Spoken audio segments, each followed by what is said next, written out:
รมสั่งสอนของพระบรมศาสดาพระสัมมาสัมพุทธเจ้าพระองค์นั้นด้วยเสียนด้วยเกลาเขาไหว้สาพระสงฆ์องค์ข้าเจ้าครูบาอาจารย์พระเถรานุเถระพระสังฆาธิการที่เคารพทุกท่านทุกองค์ขอความสุขความเจริญในธรรมจงมีแก่ญาติโยมทั้งหลายวันนี้รายการธรรมะเพื่อสืบสานและเพิ่มแรงบันดาลใจวัดใจสถานวันนี้เป็นวันวิสาขบูชาวันนี้ทางรายการก็จัดเป็นปกติโดยท่านพระครูสิริอมราภิรัตน์ท่านเจ้าวาดวัดอมรารามสันอุ้มตอนนี้ท่านเดินทางถึงแล้ววันนี้ท่านจะมาส่ง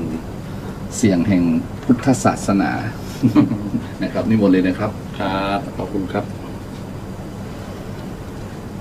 ก็นอบน้อมพระรัตนตรัยคือพระพุทธพระธรรมพระสงฆ์คุณพระพุทธที่สูงรำคุณพระธรรมที่สูงส่งคุณพระสงฆ์ที่สูงเลิศอันก็เกิดเป็นพระรัตนตรัยขอถวายความเคารพนอบน้อมพระมหาเถรานุเถระทุกรูปทุกตนขอเจริญพรนักศีลนักบุญศรัทธาพอออกไม่ออกท่านผู้ฟังทุกท่านทุกคนที่กำลังรับฟังรายการธรรมะเพื่อสืบสานและเพิ่มแรงบันดาลใจจากวัดชัยสถานวันนี้เป็นวันที่26วันพุธที่26พฤษภาคม2564ซึ่งตรงกับวันขึ้น15ค่ำเดือน7ไต้เดือน9เหนือเดือน7ไต้เดือน9เหนือปกติจะเป็นเดือน6นะเดือน6ไต้เดือน8เหนือซึ่งตรงกับวันสำคัญทางพุทธศาสนาเป็นวันวิสาขบูชาซึ่งชาวพุทธทั่วโลกก็ได้น้อมระลึกนึกถึงวันสำคัญเกี่ยวกับประวัติของพระพุทธเจ้าที่ยังมีความ น้อมระลึกนึกถึงของบรรดาพุทธศาสนิกชนอยู่ในจิตในใจตลอดมาตั้งแต่อดีตจนถึงปัจจุบันซึ่งเป็นวันนี้เป็นวันสำคัญที่มีเกี่ยวกับเหตุการณ์ที่พระพุทธเจ้าซึ่งเป็นเรื่องอัศจรรย์ใจซึ่งมีเหตุการณ์ที่อัศจรรย์3ประการคือเหตุการณ์ที่เกี่ยวกับประสูติตรัสรู้และปรินิพพานซึ่งเหตุการณ์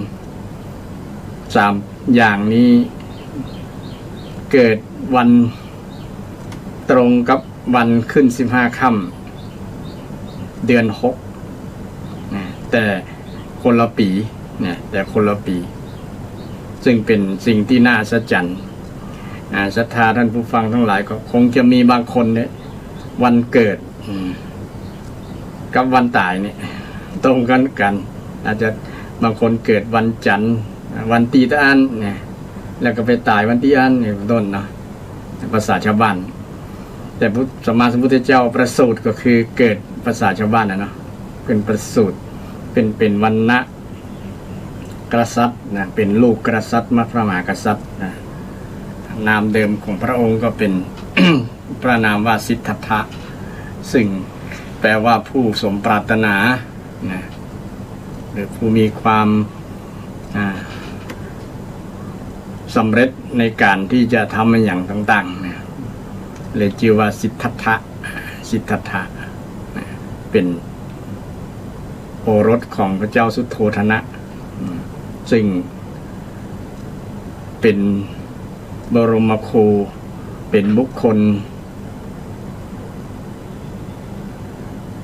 ที่ชาวโลกจดจำเนี่ยที่ชาวโลกจดจำที่อ้างว่าชาวโลกจดจำนี่ก็สหประชาชาติญาติโยม UN นะสหประชาชาติซึ่งมี180กว่าประเทศได้รับรองเกี่ยวกับความสำคัญวันวิสาขบูชาไว้เมื่อวันเดือนวันนี้จำไว้เดือนธันวาเนาะปี2542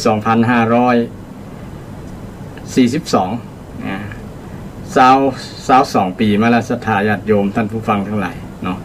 ถ้าใครจำได้ที่สหประชาชาตินะมีสมาชิกที่เป็นทำงานที่ประชุมอยู่ในสหประชาชาตินั้นหลายๆประเทศที่นับถือพระพุทธศาสนามีไทยมีศรีลังกามีพม่ามีหลายๆประเทศนะที่ได้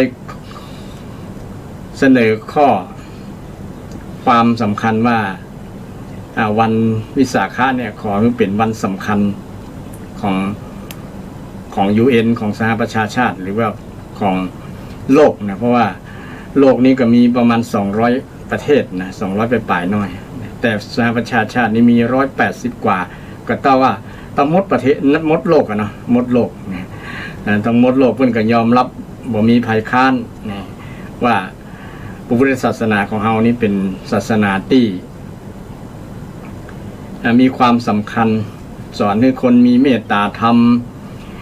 มีอยู่กันแบบสันติบ่เบียดเบียนกันเป็นต้นที่เป็นเอกลักษณ์ของพุทธศาสนาที่มีความเอื้ออาทรสิทธิมนุษยชนสำคัญมากๆที่ เป็นสิ่งที่สำคัญให้เกี่ยวกับทาง UN สมาชิกได้รับทราบเหตุผลนะและก็หันความสำคัญหันความดีงามโดยว่าพุทธศาสนานั้นเป็นศาสนาที่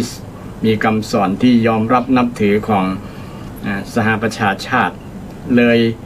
กำหนดว่าวันวิสาขบูชาเนี่ยเป็นวันสำคัญของสหประชาชาติสำคัญของโลกซึ่งได้กำหนดตั้งแต่2 ปีเป็นต้นมาในปี 2542ซึ่งก็เป็นความที่น่าภาคภูมิใจของชาวพุทธหรือชาวโลกนะทั่วโลกเลยที่องค์การสหประชาชาติได้รับยอมรับนับถือในคำสอนนะซึ่งคนอื่นๆใน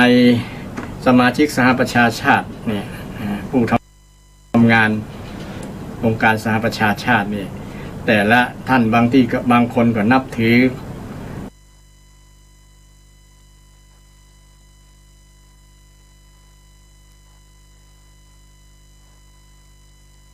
ได้คัดค้านว่าพุทธศาสนา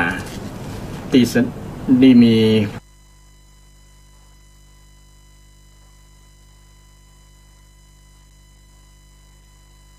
เลย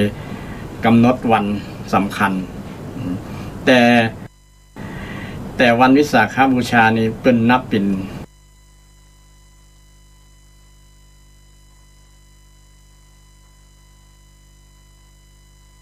จันทรคตินับเป็นค่ำ1 ค่ำ 2 ค่ำ 3 ค่ำนี่เป็นต้นเนาะไว้ได้นับ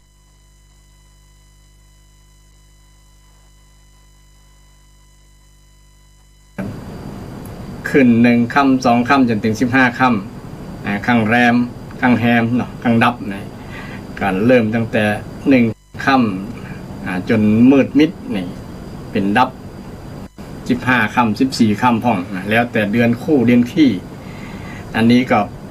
เป็นการนับต่างเดือนของชาวพุทธนับเดือนซึ่งอาจจะคลาดเคลื่อนกับเดือนหรือปีของปีนี้บ่คลาดเคลื่อนกันแต่ว่าเดือนวันที่นะอาจจะคลาดเคลื่อนกันพ่องอย่างวันนี้อย่างปีนี้ตรงกับวันที่26 พฤษภาปีหน้าอาจจะไปตรงกับเมษาก็ได้เนี่ยมันก็จะเลื่อนไปบ่แน่นอนเนี่ยเพราะว่าบางปีเพิ่นบ่มีมันบ่มีอธิกมาศอย่างปีนี้มีอธิกมาศเป็นกันเลยได้เพิ่มเดือนแห่งคือเดือนตังนับเพิ่มเป็นเดือน1อธิกมาศแปลว่าเดือนเกินเดือนที่มาเพิ่มทานมันจะบอกบาลานซ์กันนะเนาะมันจะเกินคือจานตันทคติมันน้อยกว่าบางเดือนก็มีแค่29 วันบางเดือนโดยเฉพาะเดือนขี้เนาะเดือนขี้เดือนอ้ายนี่เนาะ เดือนสามเดือนห้าเดือนเจ็ดเดือนเก้าเดือน11เนี่ยนะเดือนขี้แบบนี้จะมี29 วันเดือนดับจะมีวันขึ้นดับ14ดับ14คนที่คนรุ่นใหม่คงจะ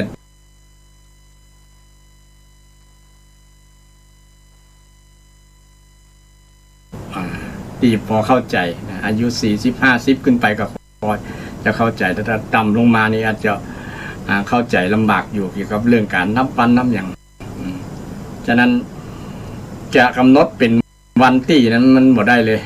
เพราะว่ามันบ่ตรงกันจะเอาวันที่26ตลอดไปเลยก็บ่ได้ปีหน้าจะบ่ตรงกับ26มันเป็นตรงกับอาจจะคาดเคลื่อนไปแหมสัก10 วัน20 วันอย่างประมาณนั้นมันบ่ตรงกันเพราะว่ามันนับเดือนมันต่างกันเนี่ยมันน้อยกว่ากันอย่างที่ว่านะบางเดือนกับ29 วันบางเดือนกับ30 วันแต่เดือนที่นับสุริยคติคือนับตั้งพระอาทิตย์เนี่ยมกราคมกุมภาพันธ์มีนาเมษาบางเดือนก็30 วันบางเดือนก็31นี่มีบางเดือนที่บ่ถึง30ก็คือเดือนกุมภาพันธ์นะนอกนั้น30-31มันก็เลยเกินนะ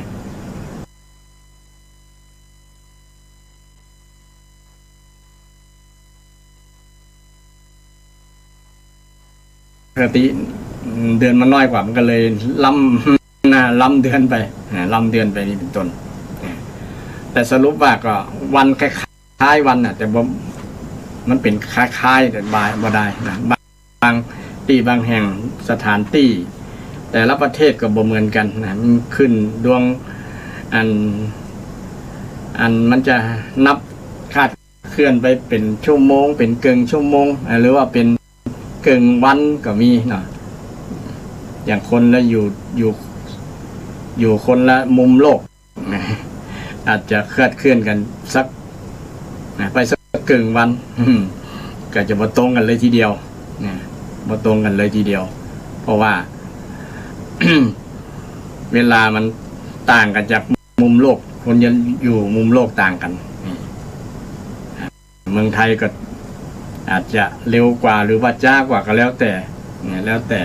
ทั่วโลกก็เลยบ่ได้คือมันเป๊ะแต่กระทรวงว่าก็คือมันได้กำหนดนับคือมันนับได้กำหนดนับตีประเทศของใครของมันนะตีประเทศของใครของมันซึ่งก็วันคล้ายวันที่มีเหตุการณ์สำคัญ3 ประการวันนี้ก็จะนำเรื่องนี้มันเล่าให้ศรัทธาท่านผู้ฟังทั้งหลายเกี่ยวกับเรื่องวันวิสาขบูชาวิสาขบูชาวิสาขปุณณมีบูชาการบูชานั้นวันวิสาขะนะปุณณมีแปลว่าวันที่พระจันทร์เต็มดวงนะปุณณมีนะพระจันทร์เต็มดวงวันเพ็งนะวันเพ็งศีลใหญ่ศีลหลวงศรัทธาญาติโยมวันนี้ก็บางที่บางแห่งเพิ่นก็ไปวัดกันนักกันหลายแต่ส่วนนักก็จะมีจำนวนน้อยลงเพราะว่าบางที่บางแห่งเพิ่นนึกถึงกฎกติกาที่ต่างภาครัฐเพิ่นให้การสนับสนุนให้การร่วมมือในการที่จะปฏิบัติระมัดระวังเกี่ยวกับสถานการณ์โควิดก็ใส่แมสใส่หยังไปบางคนบ่สะดวกจะไปนั่งฟังเทศน์ฟังนั่นก็บ่ได้นะไปทำบุญตักบาตรแล้วก็เมื่อบ้านเป็นต้นกับอยู่ที่วัดก็บ่นักบ่หลายสัก10สัก20หรือว่าสักบ่เกิน50 คนประมาณนั้นจะต่างวัดก็จัดก็แบบเก้าอี้ห่างได้ไว้ให้ศรัทธาญาติโยมห่างกัน1-2 เมตรต่อคนเพื่อป้องกันการแพร่เชื้อระบาดโรคโควิดนี่ซึ่งปัจจุบันนี้สถานการณ์กำลังรุนแรงยังมีผู้ติดเชื้อยังบ่ลดลงแต่ว่านะก็ยังมีหลายอยู่ก็เลยป้องกันไว้ก็เลยบ่สะดวกในการที่จะทำบุญทำกุศลก็เป็นอุปสรรคพอสมควรทีเดียว มีการมีงานมีประเพณีต่างๆก็ต้องบางครั้งก็งดไปแต่วันสำคัญนี้ก็ศรัทธาญาติโยมก็ยังเกิดเติงหามันบ่แล้วใจเนาะบ่ได้ไปทำบุญในวันสำคัญนี่ก็ยังบ่ละจารีตประเพณีอันดีงามซึ่งก็ปฏิบัติตัวตามที่ต่างภาครัฐต่างกระทรวงสาธารณสุขเป็นกำหนดที่ตามพรกฉุกเฉินพรกฉุกเฉินที่ต่างภาครัฐเป็นใจอยู่อันนี้ก็ให้ความร่วมมือดัง บอกว่าจะส่วนใดก็แล้วแต่ต่างประสงค์องค์เจ้ากับให้ความร่วมมือกับต่างภาครัฐจะจัดกิจกรรมอย่างต่างๆก็ต้องอยู่ในกฎกติกานั้นตัวเพราะว่าอยู่ในสังคมเดียวกันก็ต้องเพิ่งปาใส่ต้องให้ความร่วมมือกันเพื่อที่จะบ่ให้เกิดการเสี่ยงต่อการติดโรคโควิดด้วยความปรารถนาดีของรายการก็ให้กำลังใจกับทางศรัทธาญาติโยมที่มีผลกระทบกันเกี่ยวกับสถานการณ์โควิดเนาะตั้งแต่ปีไปแล้วมาแล้วเนาะปีนี้ก็ยังมีอยู่บ่ฮู้วันจะจบเมื่อใด นั่นก็ต้องปรับตัวปรับใจเนาะต้องใช้ชีวิตแบบใหม่นะ New Normal แล้วแหละนะต้องปรับตัวให้ได้ต้องปรับใจให้ได้นะเพราะว่าถ้าบ่ปรับมันตันมันก็จะเป็นทุกข์เป็นปัญหากับการดำเนินชีวิตนี่ซึ่งทั้งนี้ทั้งนั้นก็ต้องอาศัยคุณธรรมธรรมะของพระสัมมาสัมพุทธเจ้านี่แหละไปใจในชีวิตประจำวันไปประยุกต์ใจถ้าเราบ่มีธรรมะเป็นที่พึ่งที่อย่างแล้วก็เราจะขาดหลักในการดำเนินชีวิตชีวิตก็จะมีปัญหาโดยเฉพาะเรื่องปัญหาเรื่องจิตใจเนาะจิตใจความบ่สบายบ่ม่วนอกบ่ม่วนใจหลายๆอย่างปัญหาที่เกิดขึ้นโดยเฉพาะปัญหาเกี่ยวกับเรื่องเศรษฐกิจเรื่องความเป็นอยู่ค่าครองชีพต่างๆเนี่ยมันสำคัญนะเพราะว่าคนเราต้องดำเนินชีวิตด้วยปัจจัย4เนาะอาหารยารักษาโรคเครื่องนุ่งห่มที่อยู่อาศัยนี่มันจำเป็นถ้าขาดบ่ได้นะซึ่งก็เป็นสิ่งที่สำคัญกับชีวิตนะถ้าชีวิตขาดนี้บ่สะดวกบกพร่องแล้วมันก็เป็นปัญหาแต่ทั้งนี้ทั้งนั้นเมื่อเจอปัญหาแล้วในหลักธรรมคำสอนทางพุทธศาสนาพุทธเจ้าก็ได้สอนมีวิธีแก้ปัญหาไม่ว่าจะเป็นปัญหาอย่างก็ตามนี่ก็สามารถแก้ได้หมดเพราะว่ามันต้องมีเหตุแล้วก็มีวิธีแก้นะมีวิธีแก้บอกว่าจะปัญหานั้นจะเป็นอย่างก็ตามนะในคำตอบในทางหลักพุทธศาสนามีคำตอบเสมอนะให้กับท่านผู้มีปัญหาทั้งหลายดังนั้นในวันนี้ก็นำเรื่อง ประวัติของพระพุทธเจ้าซึ่งเป็นประวัติตั้งแต่ 2,000 กว่าปีมาแล้วซึ่งบ่งบอกถึงความคุณงามความดีเป็นสิ่งที่ชาวพุทธทั้งหลายควรภาคภูมิใจว่าเรามีสิ่งที่มีค่าคือพุทธศาสนาเป็นศาสนาประจำจิตประจำใจของเราเนี่ยหรือมีบุคคลที่เป็นเจ้าของศาสนาเป็นพระศาสดาถ้าบ่มีท่านผู้นี้แล้วก็จะไม่มีพุทธศาสนาคือบ่มีเจ้าชายสิทธัตถะในวันนั้นก็จะบ่มีวันนี้ซึ่งเป็นสิ่งที่เราท่านทั้งหลายควรภาคภูมิใจว่าวันวิสาขบูชาเนี่ยเป็นวันที่มีความหมายกับชาวพุทธมากๆเหมือนกับเราศึกษาประวัติของบุคคลที่มีบุญคุณมีพ่อมีแม่เป็นต้นเนาะที่ท่านล่วงลับไปแล้วอุปมาประไมยเหมือนอ่านอย่างพระสัมมาสัมพุทธเจ้าของเราได้เสด็จดับขันธปรินิพพานไปแล้วแต่ก็ยังมีคนนำเรื่องราวของท่านมาระลึกนึกถึงเป็นพุทธานุสติเป็นการระลึกนึกถึงพระพุทธเจ้าว่าพระองค์นี้มี มีคุณูปการมีบุญคุณกับชาวโลกมากๆชาวโลกไม่ใช่เฉพาะชาวพุทธานทั่วโลกทุกคนเลยที่ได้ศึกษาทำคำสอนแล้วสามารถนำธรรมะคำสอนเนี่ยไปประยุกต์ใช้กับชีวิตประจำวันเกิดประโยชน์ส่วนผลเกิดความมีความสุขความเจริญซึ่งเป็นสิ่งที่ชาวพุทธได้ระลึกนึกถึงน้อมระลึกนึกถึงคุณพระสัมมาสัมพุทธเจ้าซึ่งพระองค์เป็นผู้มีพระมหากรุณาธิคุณพระมหากรุณาธิคุณคือพระองค์ได้ช่วยชาวโลกที่มีปัญหามีความทุกข์เนี่ยคือพ้นจากความทุกข์ไปได้เพราะว่าคนนั้นจะมีปัญหาอย่างต่างๆเนี่ยถึงแม้ว่าพระองค์จะเสด็จดับขันธ์ปรินิพพานไปแล้วเนี่ยก็ยังเหลือตัวแทนของพระองค์ก็คือธรรมะธรรมรัตนะคือธรรมที่เป็นตัวแทนของพระองค์ซึ่งมีพระอานนท์เคยถามพระพุทธเจ้าว่าหากพระองค์เสด็จขันธ์ปรินิพพานไปแล้วเนี่ยใครจะเป็นตัวแทนใครจะเป็นตัวแทนของพระองค์พระองค์ก็ว่าเมื่อเอาล่วงลับไปแล้วมีพระธรรมวินัยพระธรรมวินัยเป็นศาสดาเป็นตัวแทนของเฮาพระองค์ก็ถือว่าเป็นรัตนะที่สูงสุดแล้วพระองค์ก็ยังนับถือพระธรรมนับถือพระธรรมพระธรรมที่พระองค์ได้ตรัสรู้ได้ตรัสรู้เป็นยังเป็นสรณะของพระองค์โดยคือธรรมะใครได้เห็นธรรมบุคคลนั้นก็ชื่อว่าได้เห็นพระพุทธเจ้าอย่างพระรูปหนึ่งในสมัยพุทธกาลหันพระองค์แล้วเกิดความคือหลงไหลในรูปเพราะว่ารูปมกายของพระองค์เนี่ยเป็นงดงามมากๆน่าหลงไหลน่าคลั่งไคล้อย่างประมาณนั้นนะสมัยนั้นคงจะคล้ายมีตุเจ้าอาจจะเป็นรักเพศเดียวกันนะก็หันรูปแล้ว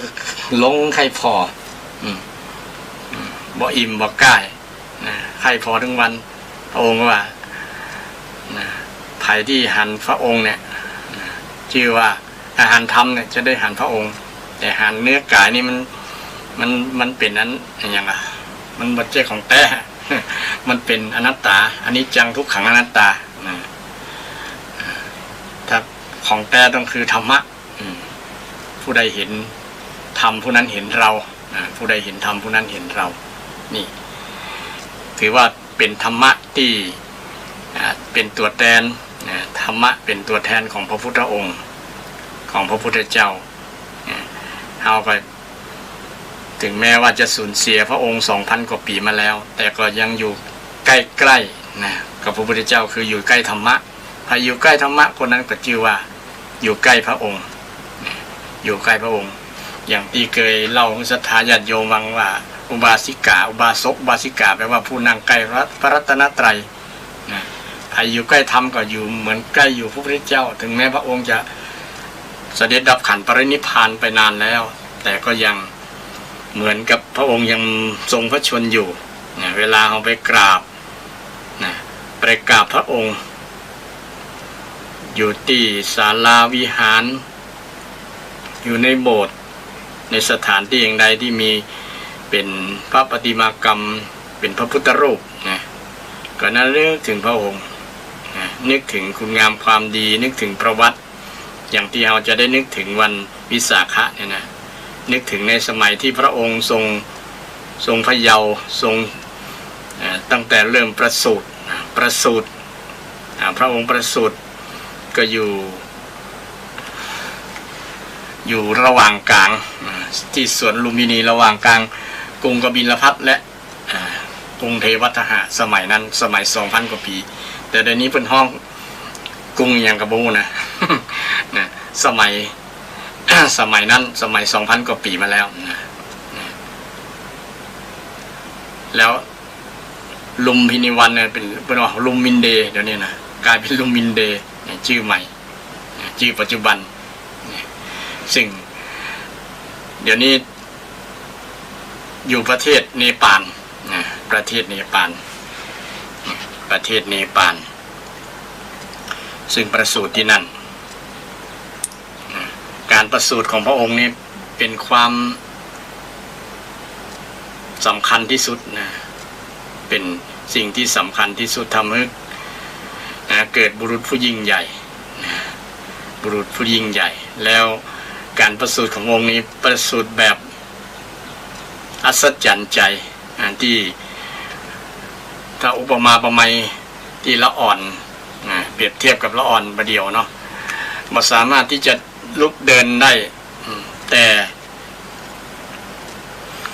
พระพุทธเจ้าชายสิทธัตถะเนี่ยประสูติออกมาเนี่ยเตียวได้7 ก้าว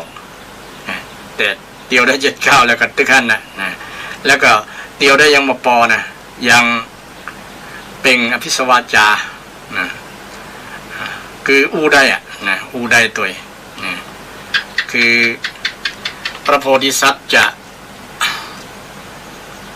อู้ได้มีบกี่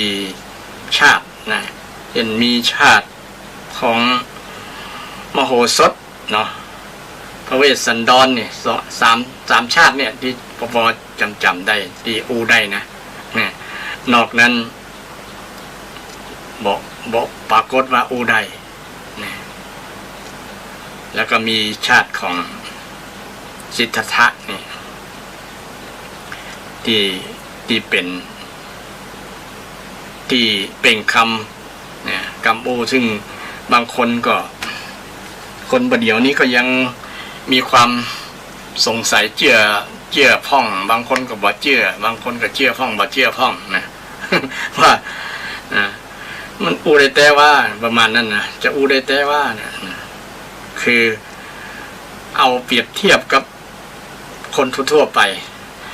ซึ่งอันนี้ถ้าอู้ตามลักพระโพธิสัตว์ที่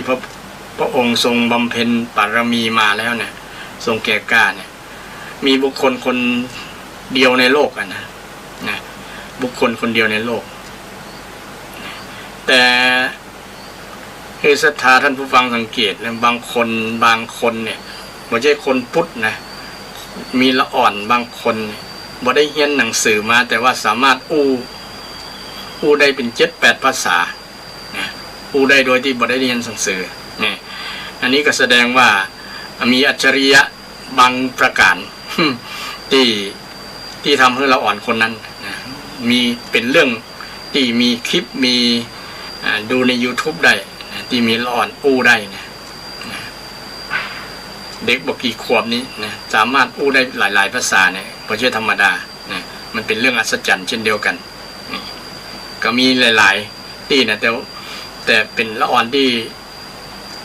เดียวได้แล้วอย่างไรแล้วแต่ว่าอู้ที่บ่ได้เรียนแสดงว่าเป็นการสั่งสมมาในอดีตชาติอดีตชาติอย่างเจ้าชายสิทธัตถะเนี่ยซึ่งเป็นบุคคลที่พิเศษที่จะมาตรัสรู้เป็นพระสัมมาสัมพุทธเจ้าที่จะเป็นพระศาสดาของพระพุทธศาสนานี่พระองค์ก็ได้ทรงมีความพิเศษเป็นเอกบุรุษคนเดียวในโลกที่มีความสามารถพิเศษสามารถเปล่งกรรมอู้ได้แต่ ก็มีหลายๆความมหัศจรรย์ต่างๆเช่น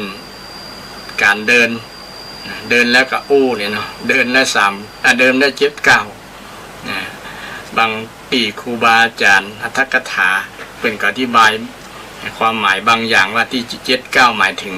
การไปเผยแพร่ทั้ง7 ทวีปจัง7ทิศสถานที่ต่างๆที่พระองค์ได้เผยแพร่ธรรมก็เป็นความหมายที่จะตีความหมายได้หลายๆอย่างอยู่แต่ความเป็นมหาบุรุษของพระองค์เนี่ยสามารถที่จะได้เตียวได้จริงๆเพราะว่าพระองค์ มีความแข็งแรง มีความแข็งแรงที่เป็นมหาบุรุษที่สามารถที่จะเตียวได้แต่ว่าเปิ้นบ่ได้เตียวได้หลังจากนั้นจะเตียวได้ตลอดเลยไม่ใช่นะเขาต้องอาศัยวิวัฒนาการของการเจริญเติบโตของละอ่อนของเจ้าชายสิทธัตถะแต่วันแรกนั้นเตียวได้เป็นนิมิตหมายที่ดีที่ทำให้เป็นอัศจรรย์บ่งบอกว่าบุคคลนี้เป็นบุคคลพิเศษเป็นบุคคลพิเศษจนมีบุคคลทำนาย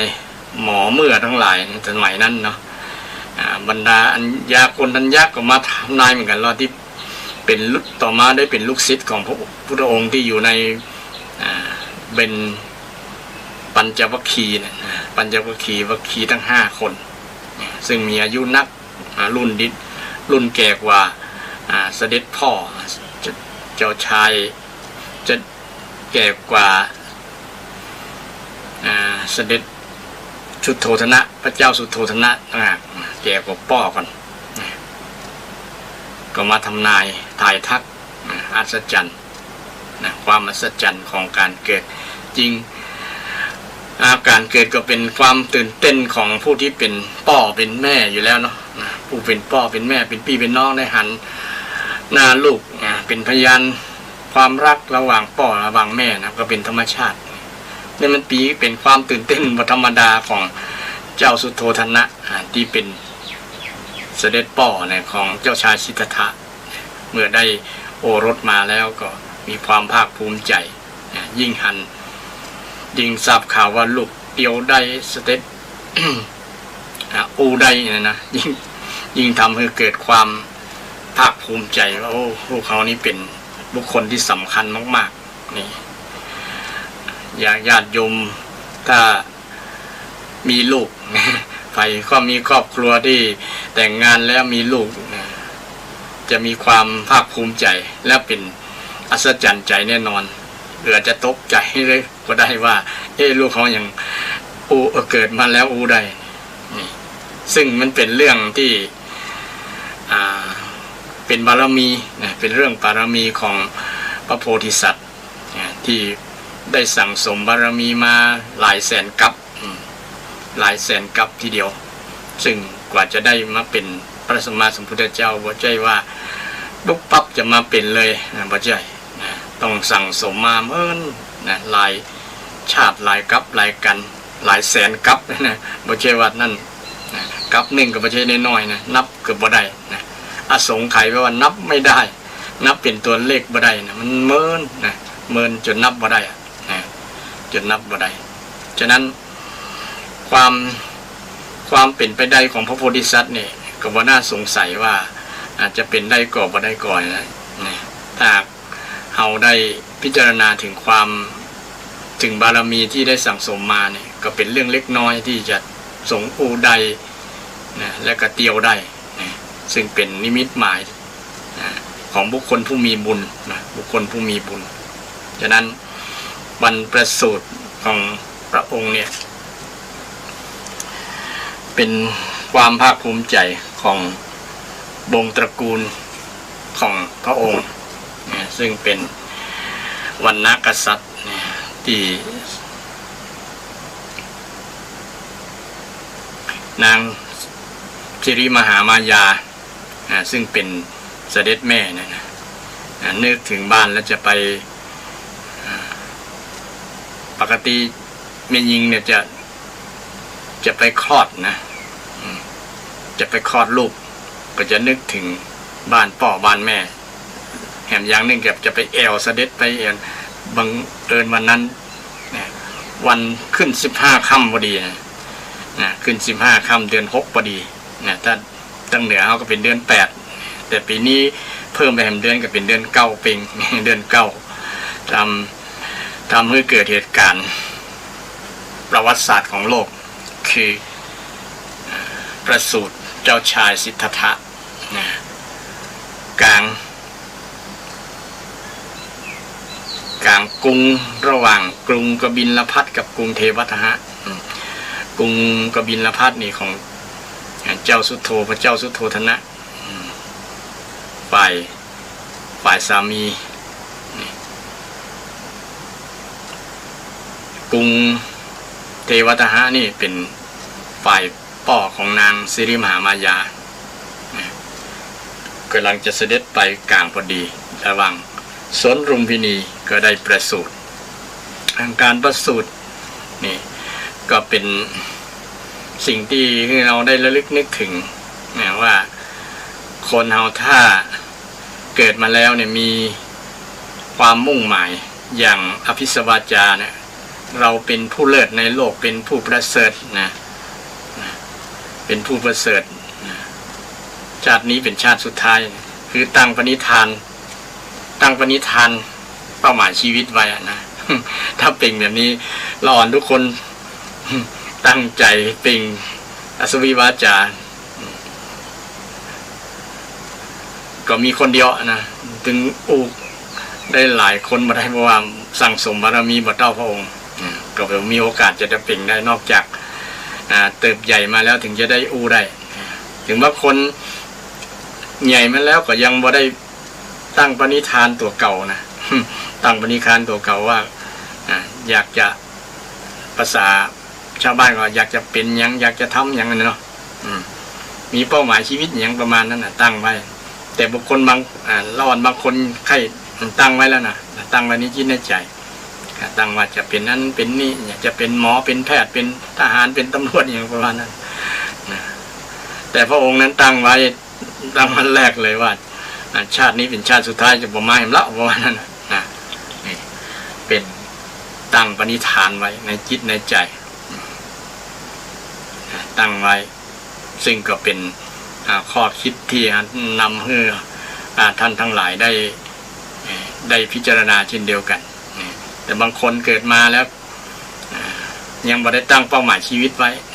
ก็มีไปเรื่อยๆแต่ถ้า บุคคลที่มีบุญเนี่ยที่มีความเด็ดเดี่ยวก็จะตั้งปณิธานตั้งสิ่งที่ตัวเขาตั้งใจไว้ตั้งใจว่าจะไปบรรลุขึ้นได้ไปบรรลุขึ้นได้เมื่อพระองค์ทรงทรงประสูติเกิดขึ้นมาแล้วในโลกใบนี้ก็มีแต่คนฮักคนหุ่มมีแต่คนฮักคนหุ่มซึ่งบุคคลที่มีบุญนะเนาะคนที่มีบุญเกิดมาเพราะมีบุญนั้นเกิดมาเพราะมีบุญอยู่ดีเพราะมีคุณไปดีเพราะมีทุนพระองค์ก็อยู่ในเนี้ยนะเกิดมาเพราะมีบุญนะคนมีบุญมาเกิดนะคนมีบุญมาเกิดจากดุสิตกันหรอนะดุสิตจันดุสิตกันนะเป็นเทวดาลงมาจุติลงมาปฏิสนธิในท้องของนางสิริมหามายาซึ่งว่านางสิริมหามายานี่ก็ถือว่ามีบุญเหมือนกันแต่มีบุญได้บ่เมินก็ได้ตายละนะได้สวรรคตนะแค่กี่วันนะ7 วันเนาะได้สวรรคตไปภาษาชาวบ้านก็คือตายละลูกตายละเจ้าชายสิทธัตถะเจ้าสุโธทนะก็เลยมอบเพื่อ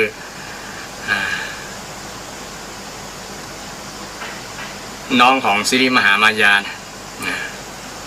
ประชาบดีโคตมีได้ดูแลลูกแตนนะได้ดูแลเจ้าชายสิทธัตถะพระนางประชาบดีโคตมีนี่ก็ฮากเหมือนลูกเลี้ยงดูเป็นแม่น้าเนาะเป็นแม่น้าของเจ้าชายสิทธัตถะก็มีความฮักประวัติของเจ้าชายสิทธัตถะก็เป็นบุคคลที่กำพร้าแม่ตั้งแต่น้อยนะคนใดที่กำพร้าแม่ตายละตั้งแต่น้อยก็บ่ต้องคิดน้อยใจนะมีเจ้าชายสิทธัตถะพระสัมมาสัมพุทธเจ้าของเราเนี่ยก็เป็นบุคคลที่มีประวัติที่กำพร้าแม่ตั้งแต่น้อยนะบ่ได้หันหน้าแม่เลยหันวันแค่วันประสูติหันได้7 วัน แม่ก็ล่ายแล้วนะตายล่ายแล้วนะซึ่งก็ถือว่าเป็นเรื่องเศร้า เป็นเรื่องเศร้าของครอบครัวนะสุโธทนะซึ่งเป็นสิ่งที่ บ่คาดคิดเช่นเดียวกันแต่การกำพร้าแม่นี่ก็บ่ทำให้เป็นอุปสรรคปัญหาเพราะว่าบุคคลที่ทำหน้าที่แทนแม่เนี่ยก็คือนางประชาบดีนะซึ่งก็ดูแลเหมือนกับแม่ตัวเก่านั่นแหละยิ่งฮักกว่าลูกตัวแท้ก่อนนะแม่นางประชาบดีเนี่ยประชาบดีโคตมีฮักก่อนนะซึ่งก็ได้เลี้ยงดูได้อบรมมานะซึ่งก็ทำมีความผูกพันฮักกับเหมือนฮักเหมือนแม่นะเหมือนแม่ซึ่งก็มีความผูกพันกันในที่สุดนางสิริมหานางประชาบดีโคตมีก็มาบวชเป็นนางภิกษุณีนะช่วงที่พระพุทธองค์ได้ตรัสรู้ได้สอนธรรมได้เผยแผ่ศาสนาแล้วนะนางก็ยังได้มาบวชเป็นนางภิกษุณีเป็นบุคคลที่เป็นภิกษุณีคนแรกของโลกคนแรกของโลกพระแม่นาจึงเป็นประวัติในสมัยในสมัยที่พระองค์ยังทรงพระชนอยู่ซึ่งก็เป็นประวัติที่มีประวัติที่เล่ากันมาจนถึงปัจจุบันซึ่งประวัตินี้เป็นประวัติที่มีประวัติจริงๆมีบุคคลยืนยันว่าบ่ได้อุปโลกว่าเป็นอันนั้นอันนี้เนี่ยคือมีสถานที่ก็ดีมีบุคคลคนที่อยู่ในเขตนั้นก็ยังมีเดี๋ยวนี้ก็ยังมีนามสกุลเชื้อสายนั้นอยู่ก็ยังคงค้างอยู่แต่อาจจะสืบถามต่อกันลำบากหน่อยเพราะว่ามันหลายช่วงอายุคนเนาะ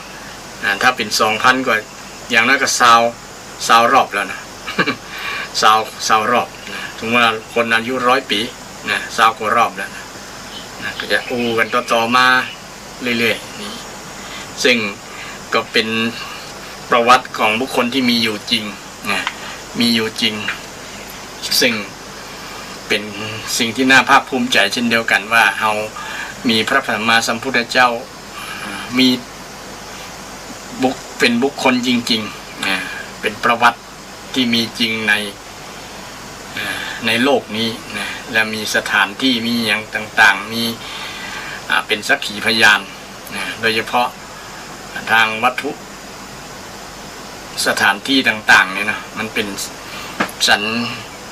สัญลักษณ์บ่งบอกถึงว่าความมีอยู่จริงเป็นหลักฐานที่มั่นคงเชื่อถือได้นะว่า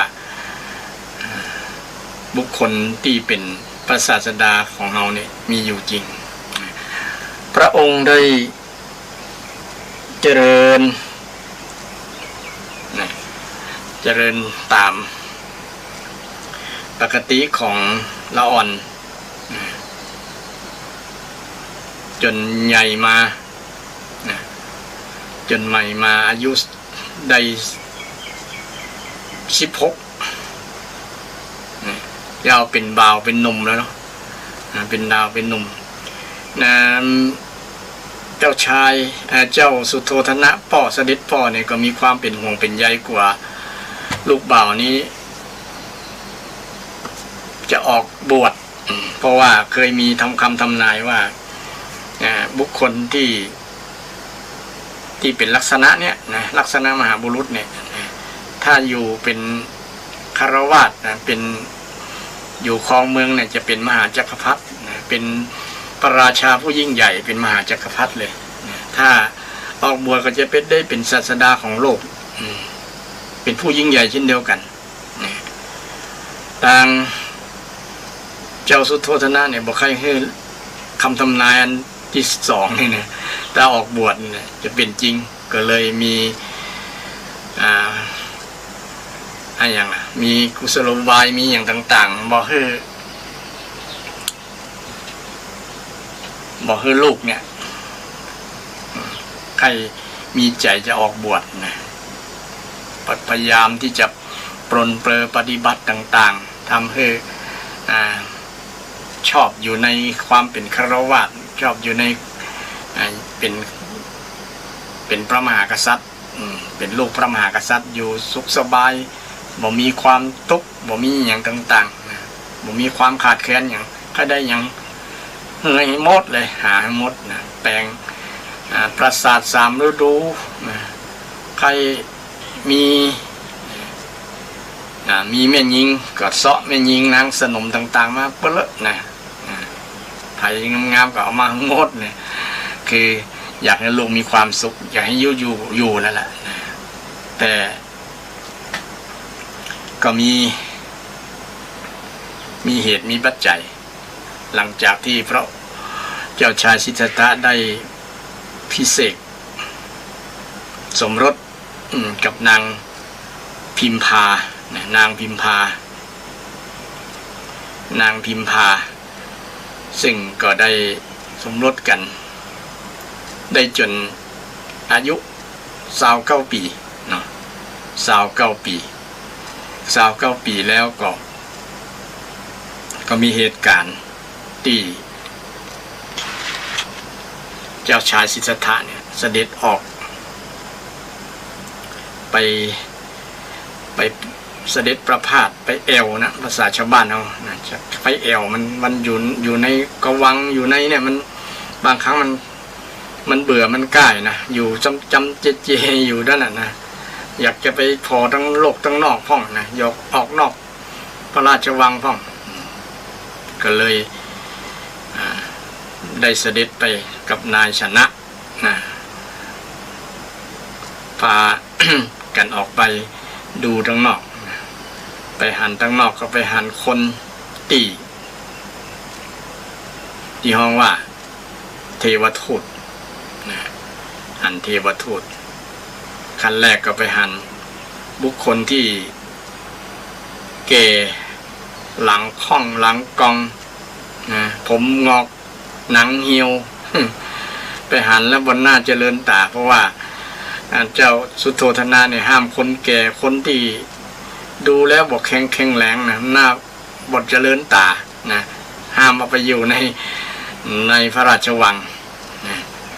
ก็ห้ามพวกเรานี้แต่ว่านอกพระราชวังห้ามไม่ได้หรอกนอกเมืองแล้วนะเขาไปหันคนนะหันคนแก่ก็เลยถามความสงสัยมันบ่เคยหันคนแก่นะจริงๆพ่อเสด็จพ่อคงจะย้อมผมไว้สมัยนั้นเนาะ เจ้า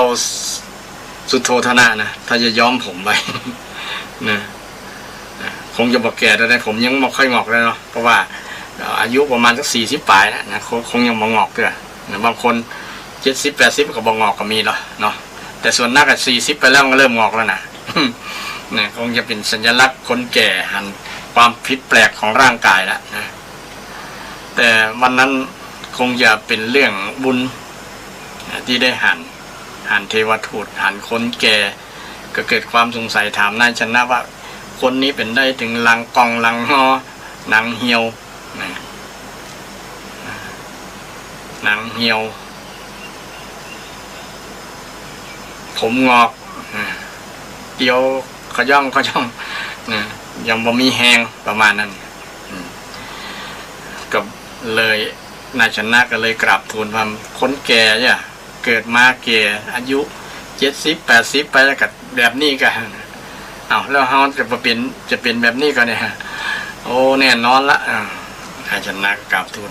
ก็เกิดความสลดใจเกิดมาอย่างจะมาแก่ตัวกันคนเนาะ ก็เตียวก็เสด็จไปแหมไปเรื่อยๆไปหันคนเจ็บนั่นละนะกำลังนอนคลางโอยายโอยอยู่นะโอยเหมือนทรมานก็เลยถามว่าคนนั้นเป็นอย่างคลางโอยเจ็บปวดก็ว่าคนนี้เป็นคนถูกพยาธิเบียดเบียนควีเจ็บป่วยนะต้องอาศัยยาต้องอาศัยหมอถึงจะหายแล้วก็คงจะเป็นซ้ำเห็นเพราะว่าแก่ชราแล้วก็เจ็บละนะเจ็บแล้วเราจะเป็นจะอีกก็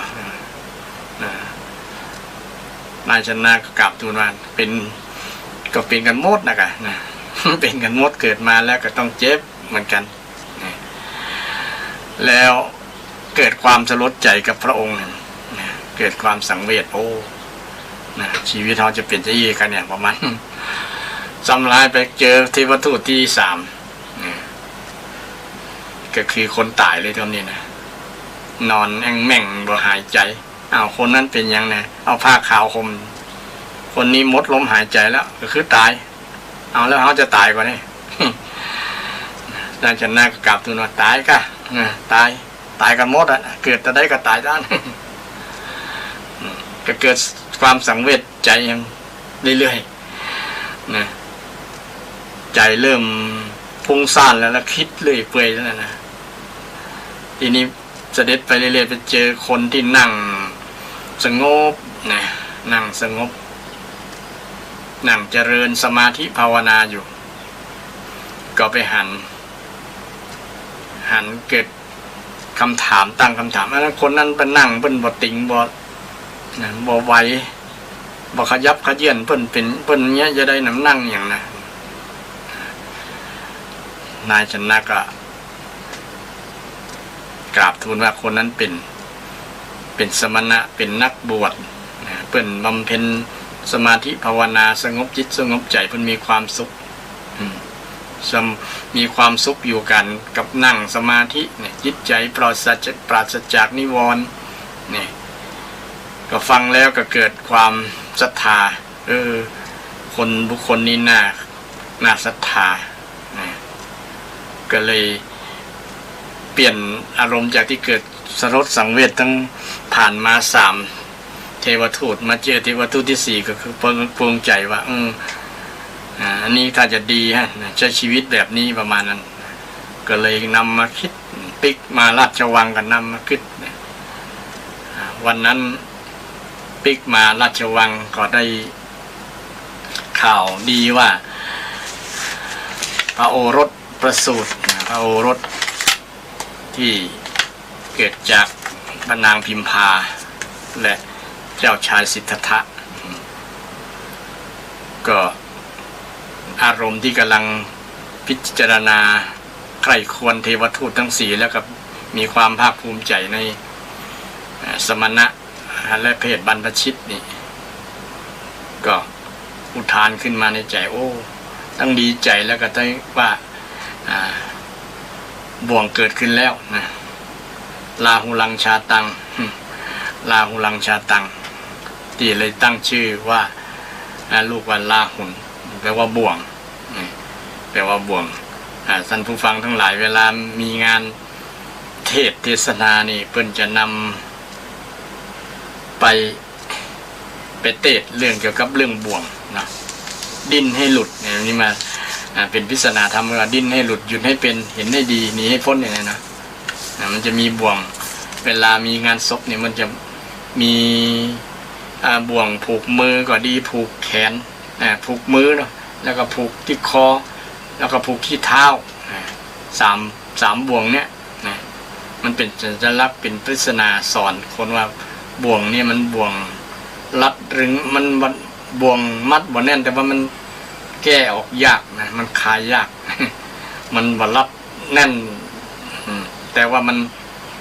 บ่ยอมคลายนะมันแก้ออกยากนะแก้ออกยากไผ่พ้นจากบ่วงนี้กันบุคคลนั้นจะหลุดพ้นจากความทุกข์ประมาณนั้นนะจากความทุกข์ถึงวันนี้มีบ่วงที่จะต้องห่วงลูกหลังล้านห่วงทรัพย์สินสลิงคานบอกว่าเป็นไผ่นะอย่าอยู่เนาะนอกจากพระหันนั่นเป็นจะบ่ห่วงบ่ห่วงแม้แต่เป็นตุหลวงก็ยังห่วงวัดห่วงวาห่วงวัดห่วงวาห่วงนั่นห่วงนี่ห่วงทรัพย์สินนั้นนี่ซึ่งเป็นสิ่งที่เป็นบ่วงถ้ามีลูกก็มีห่วงลูกนะห่วงอนาคตห่วงนั้นห่วงนี่เนี่ยถึงวันนี้คนเริ่มคิดพิจารณาต้องมาสังเกตนะคนบ่ใครมีลูกเพราะว่าเป็นห่วงเขากว่าจะเลี้ยงลูกบดีนะยิ่งปัจจุบันเนี่ยเนาะนะคนเกิดมา เราอันเกิดมาเนี่ยกว่าจะเลี้ยงใหญ่นะต้องเสี่ยงนักเสี่ยงหลายนะเสี่ยงเงินเป็นหลายนะเสี่ยงเงินหลายทีเดียวนะตัวเลี้ยงลูกด้วยเงินในปัจจุบันเนาะมันจะเสาะว่าหากินอย่างแต่ก่อนมันมีแล้วนะซึ่งก็เป็นความลำบากก็เลยทำให้คนรุ่นใหม่นี้ตัดสินใจบอกให้มีลูกนักอย่างนักกับคนเดียวนะคน2 คนบ่เหมือนคนแต่ก่อนมีเป็น10ก็มี10 ปลายก็ยังมี5 6 7 คนเนี่ยเนาะแต่ก่อนเป็นครอบครัวใหญ่พ่อแม่ก็เลี้ยงได้อยู่นะแต่ปัจจุบันนี้ถ้ามีนักอย่างสมัยก่อนนั้นพ่อแม่คงจะลำบากแน่นอนเลยเพราะว่ามันแต่ละคนนะต้องใจเงินนักนะต้องขายนาขายให้ส่งเสียลูกเรียนอย่างต่างๆกว่าจะจบได้นะอิดกับชุดขาวบนวานะอิดกับชุดขาวอาตมาหันแล้วก็อิดแตนเหมือนกันแล้วนะหันละอ่อนนะช่วงเปิดเทอมเปิดเรียนเนี่ยเนาะวันที่14 มิถุนายนเนี่ยที่รัฐบาลเพิ่นเลื่อน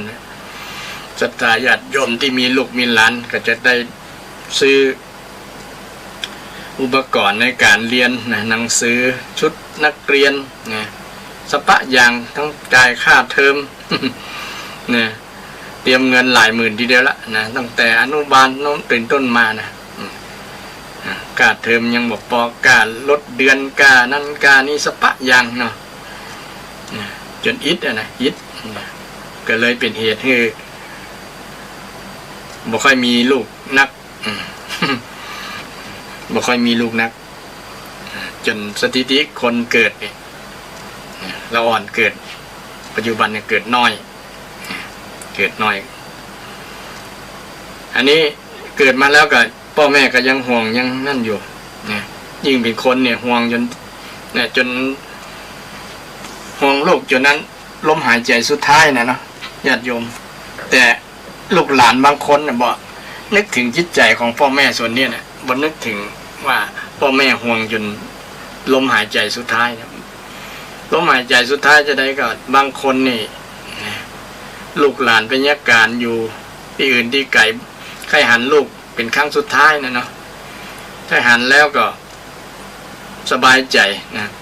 ตายตาลับประมาณนั้นนะเพิ่นเคยหันลูกนะเพิ่นก็ยังห่วงลูกถ้าได้ลูกดีนะลูกเชื่อฟังพ่อแม่ลูกได้ประสบผลสำเร็จในการศึกษาเราเรียนในการทำงานในประสบ การในการดำเนินชีวิตมีครอบครัวที่มั่นคงฐานะมั่นคงนี่พ่อแม่ก็ภาคภูมิใจสบายใจบ่มดห่วงนะแต่ถึงกระนั้นก็ยังห่วงอยู่ละนะพ่อแม่ก็ยังให้หันหน้าหันตาลูกคบคนที่เป็นลูกของท่านนะช่วงที่ลมหายใจสุดท้ายที่ท่านจะละลูกหลานไปเนี่ยก็ยังให้หันหน้าหันตาอยู่นะแต่ไปได้หันแล้วเพิ่งเกิดตายตาลับตายแบบยิ้มนะหันลูกทุกคนก็สบายเนี่ยความเป็นห่วงนะบ่วงเนี่ยนะบ่วงนี่มัดจนลมหายใจสุดท้ายนะมันบ่ละเลยนี่ญาติโยมพ่อแม่นะทุกคนเกือบทุกคนนะละบ่ได้นะละแก้ยากนะแก้ยากนะพระองค์หันนี่ว่าเป็นบ่วงก็เลยว่าจะแก้ช่วงที่มันมัดบ่แน่นเนี่ยนะก็เลยตัดสินใจนอนกึกนะตัดสินใจเขาจะไปหาต่างปนตุกเนี่ยต่างปนตุกมาช่วยชาวโลกนะช่วยชาวโลกก็เลยตัดสินใจว่าเขาจะไปบวชวันเนี้ยนะวันที่ลูกเกิดเนี่ยนะ เสด็จไปนะตัดสินใจละจากความเป็นฆราวาสด้วยความเพียบพร้อมทุกอย่างนะได้อยากใครมียังใครเป็นยังก็ได้เป็นหมดนะแต่พระองค์ว่ามันเป็นทุกข์หมู่นั้นมันเป็นบ่วงอย่างที่ว่านะมันเป็นบ่วงมัดจิตมัดใจละบ่ได้ก็เป็นห่วง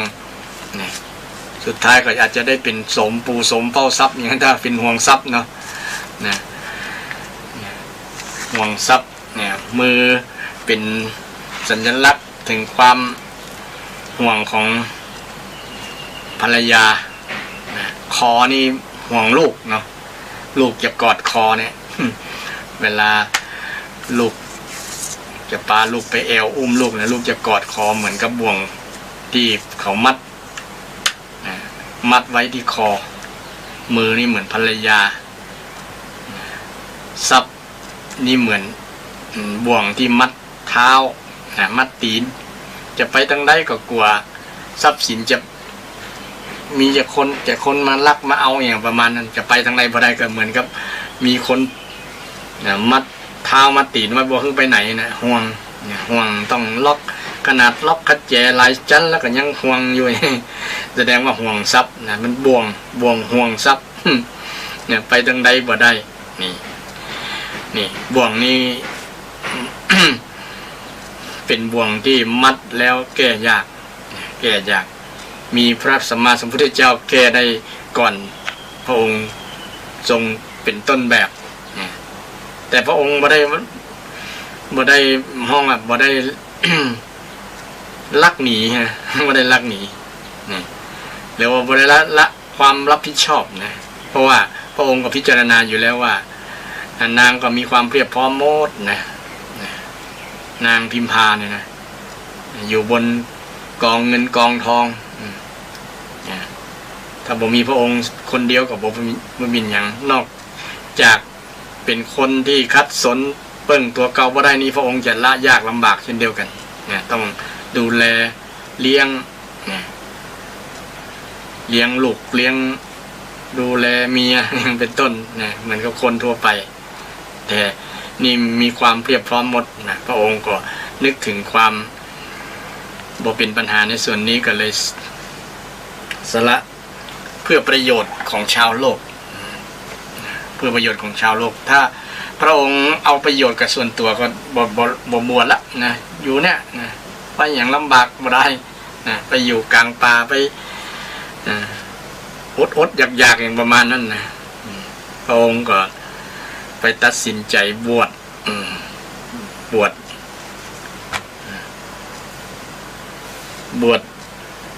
แล้วได้ไปหาครูบาอาจารย์ครูบาอาจารย์ที่เป็นเจ้าสำนักหลายๆสำนักอาราธบาบทอุทกดาบทอย่างต่างๆนะก็ไปหาท่านเหล่านั้นไปศึกษาเราเรียนอาจารย์เหล่านั้นก็สอน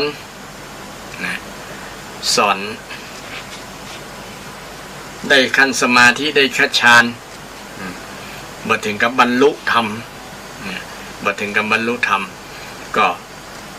พระองค์ก็ได้ไปแสวงหาแหมเพราะว่ายังคิดว่ามันยังบ่หลุดพ้นจากความทุกข์เตื้อนะการได้แค่ฌานนี่มันเพียงเป็นการระงับความทุกข์บ่ได้นะเหมือนกับเราทำสมาธิเนี่ยนะทำสมาธิมันก็อยู่ม่วนกับสมาธินะพอออกจากสมาธิแล้วมันก็เจิมละเนี่ยเป็นต้นถ้าเจริญวิปัสสนา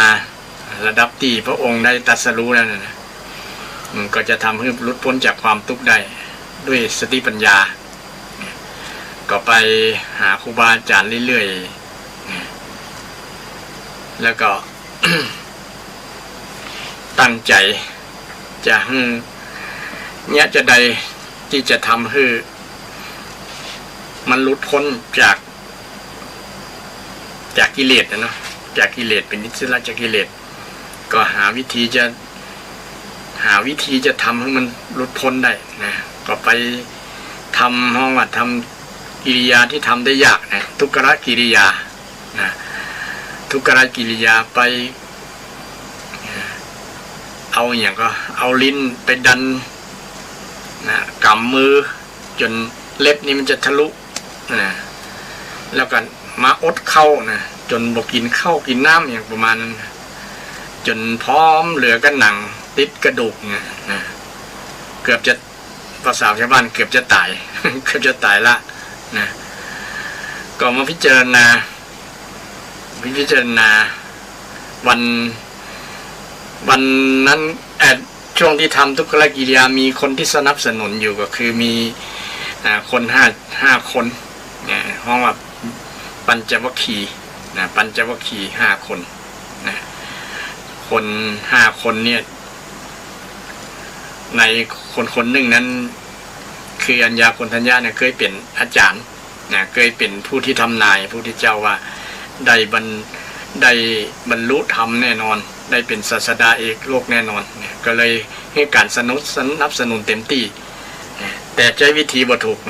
ใช้วิธีทรมานร่างกายการทรมานร่างกายกิเลสมันบ่ตายหรอกมันจะกายจะตายก่อนกิเลสแต่ความคิดของอัญญาโกณฑัญญะเนี่ยทำแบบนี้มันกิเลสจะตายเขียนอดเข้ากันอย่างกันคือกายมันจะตายก่อนพระองค์ก็ได้นั่งพิจารณาแล้วก็มีเทวดาที่ปรารถนาดีว่าต่างทุกขกิริยาเนี่ยมันเป็นสิ่งที่บ่ถูกค้างทำให้บ่บรรลุได้ต้องคือสติมันคือข้อคิดมีปริศนาธรรมมาดีดพินให้ฟังดีดพิน3 สายหนึ่งมันตรึงมันตึงดีดปิ้งปิ้งตึงเวลามันที่แรกมันก็ฟังม่วนอยู่นั่นดีดไปดีมันปุ๊บมันเข่งลงไปปิ้งขาดสายที่2มันก็หย่อนมันดังตึงบ่ม่วนนั่นละมันดังบ่ม่วนถึงบ่ขาดแต่บ่ม่วนดังเต็งอย่างกองแตกอย่างพวกนั้นอย่างละครั้งแตกอย่างคล้องแตกดังกับบ่ม่วนแต่สายกลางนี่สายธรรม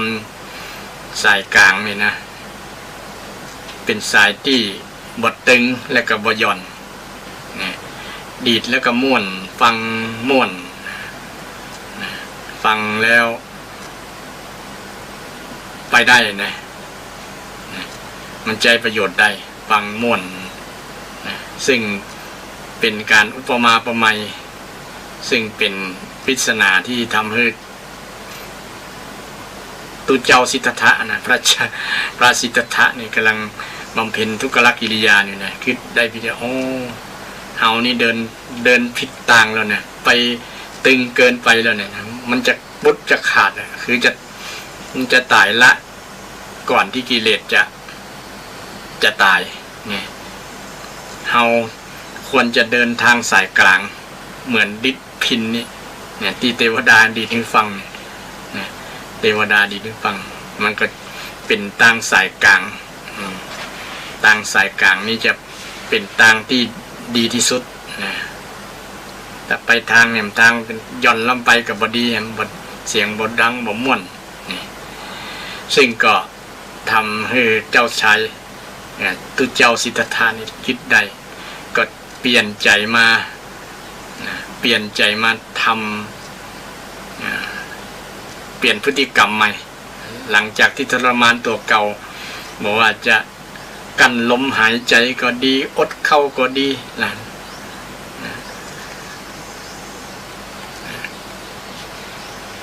ทำอย่างต่างๆที่มันทรมานสมัยนั้นเขาทำกันนะโดยเฉพาะอดเข้านี่มันหันผลได้ชัดเลยนะมันจะพร้อมนะก็ปิ๊กหันมากินข้าวนะปิ๊กหันมากินข้าวเพราะว่าวันนั้นนางสุชาดาได้นำข้าวมัทุปายาตมาถวายนึกว่าเป็นเทวดานะนั่งอยู่ก็เลยนำไปถวายพระสิทธัตถะก็ได้ฉันเมื่อปัญจวัคคีย์ทั้ง5ได้หันก็เกิดความบ่ศรัทธาบ่เลื่อมใสแล้วโอ้อย่างแต่ก่อนเข่งดีเดี๋ยวนี้บอกเข่งแล้วนะปิ๊กไปกินข้าวอย่างเก่าแล้วบ่ศรัทธาแล้วปากันหนีแล้วนะคงจะบอก ไปบ่รอดแล้วประมาณนั้นคงจะบ่บรรลุธรรมอย่างละนะปิ๊กมากินข้าวอย่างเริ่มอย่างละนะก็เลย ทำให้ปากันหนีมดนะบอกคอยดูแล้วอุปธรรมประทากละแต่ก่อนมีความมั่นใจในการปฏิบัติแบบทุกขละกิริยาของพระสิทธัตถะวันนั้นที่พระองค์ได้ฉันอาหารของนางสุชาดาก็เกิดกำลังวังชาขึ้นแล้วก็ตั้งใจมาบำเพ็ญเพียรทางจิตใจมาบำเพ็ญเพียรทางจิตใจมาพิจารณาดูจิตใจตัวเก่าว่าจิตใจมันเป็นจะได้นะศึกษาธรรมชาติของจิตใจนี่เองเป็นสิ่งที่พระองค์ได้ชื่อว่าตรัสรู้คือรู้เองรู้ความจริงของธรรมชาติโดยเฉพาะธรรมชาติของจิตใจนะจิตใจของคนเราส่วน แต่ก่อนเราบ่เคยพิจารณาเรื่องจิตใจตัวเก่าเลยว่ามันเป็นจะได้มันคิดอย่างต่างๆมีกิเลสอย่างต่างๆเนี่ยเป็นกุศลอกุศลเนี่ยพระองค์บ่เคยได้พิจารณาส่วนนี้เพียงแต่มีความเชื่อว่าการกระทำทรมานร่างกายนี่เป็นหนทางที่จะบรรลุธรรมแต่เมื่อพระองค์ได้มาพิจารณาโยนิโสมนสิการก็ทำให้โดยแยบคายแล้วก็พิจารณาแบบปฏิจจสมุปบาทหลังจากที่ตรัสรู้ลักษณะการพิจารณาของพระองค์ดูสังเกตดูจิตใจของตัวเก่าจิตใจตัวเก่ามันมีความเร็วมีความคิดความคิดต่างๆเรื่องบางเรื่องเนี่ยมันเขาคิดแล้วบางครั้งเขาโมโหตัวว่าเขาคิดอย่าง จนบ่มีสติหรือรู้ตัวเลยว่าคิดอย่างพ่องบางอย่างนี่คิดปรุงแต่งคิดเลื่อยเปื่อยคิดต่างๆนานาคิดเป็นที่เป็นอกุศลก็มีกุศลก็มีเนี่ยพระองค์ได้พิจารณาในส่วนนี้บำเพ็ญเพียรจิตเนี่ยว่าจิตมันมีลักษณะจะใดก็ได้มาบำเพ็ญเพียรในส่วนนี้ทำให้พระองค์ได้รู้ความจริงของธรรมะคือจิตใจธรรมะของจิตใจและก็รู้ความจริงทุกสิ่งทุกอย่างที่เป็นห้องว่าอริยสัจสี่นี่พระพุทธเจ้าได้ตรัสรู้อริยสัจสี่อริยสัจสี่คือทุกข์สมุทัยนิโรธมรรคทุกข์สมุทัยนิโรธมรรคทุกข์สมุทัยนิโรธมรรคทุกข์คือสภาวะที่บีบคั้นสภาวะที่ทนได้ยากทุกข์แปลว่าทนได้ยากนะสภาพที่ทนได้ยากทนมาได้ก็ได้นะทนได้ยากถ้ามันทนได้ง่ายก็มันบ่เป็นทุกข์มันเป็นสุข ที่เป็นธรรมชาติของสรรพสิ่งนี้มันเป็นทุกข์มันทนสภาพเดิมบ่ได้นะบ่ว่าจะเป็นรูปธรรมนามธรรมก็ตามนี่พระองค์ได้พิจารณาเห็นในส่วนเนี้ยบ่มีใครเห็นเหมือนกับพระองค์เห็นความจริงส่วนนี้เห็นอริยสัจสี่เนี่ยนะเห็นความจริงของสังขารร่างกายขันธ์ห้านี่นะเห็นความจริงในส่วนนี้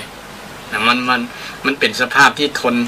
ทนสภาพเดิมบ่ได้เป็นทุกข์นี่เห็นในส่วนนี้นะเห็นด้วยสติปัญญาบ่ได้เห็นด้วยแกนตาเห็นในส่วนนี้พระองค์จึงว่าเห็นจึงมองว่าอริยสัจสี่อริยสัจอริยะแปลว่าประเสริฐสัจจะความจริงอันประเสริฐ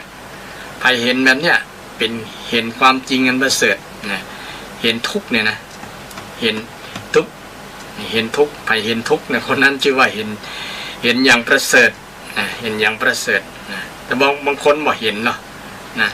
กับเห็นว่าเป็นสุขก็มีบางคนนะเห็นว่าเป็นสุขก็มี เช่นจะได้พวกที่เสพยาเสพอย่างอยู่ ว่าเสพไปแล้วมันมีความสุขนะจริงๆมันเป็นความทุกข์ มันทนต่อสภาพบีบคั้นมาได้นั่นก็ไปตามอารมณ์นั้นทำให้เขามีความหันผิดเป็นมิจฉาทิฏฐิมิจฉาทิฏฐิคือความเห็นผิดต้องเป็นสัมมาทิฏฐินะสัมมาทิฏฐิในมรรคมีองค์8ซึ่งเป็นสิ่งที่ละเอียดอ่อนมากนะที่ภัยยากจะเห็น นะภัยยากจะเห็นมีพระพุทธเจ้าพระองค์เป็นพระองค์แรกที่เห็นอริยสัจสี่นะเห็นความจริง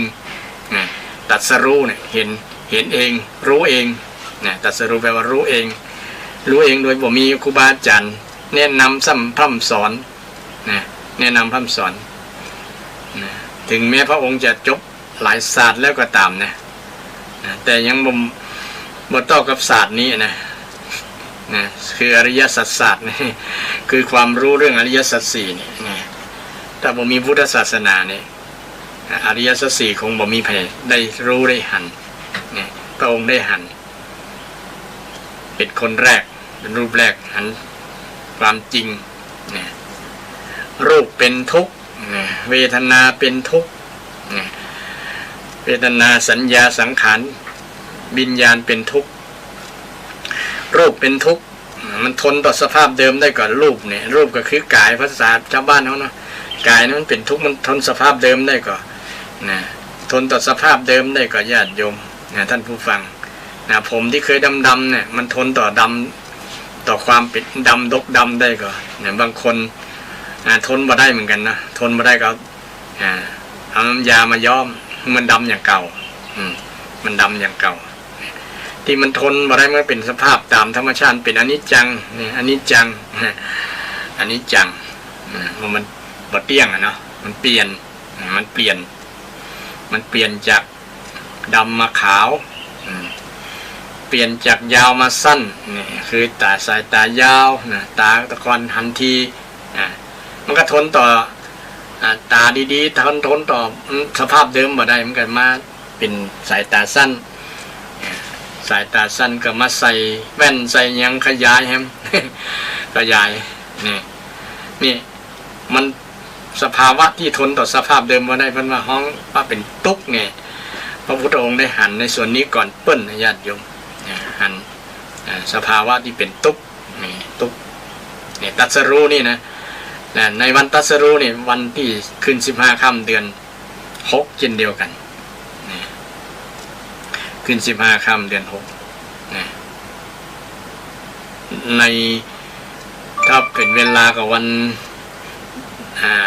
เมื่ออายุพรรษา35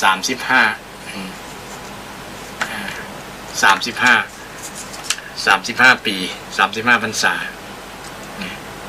บวชได้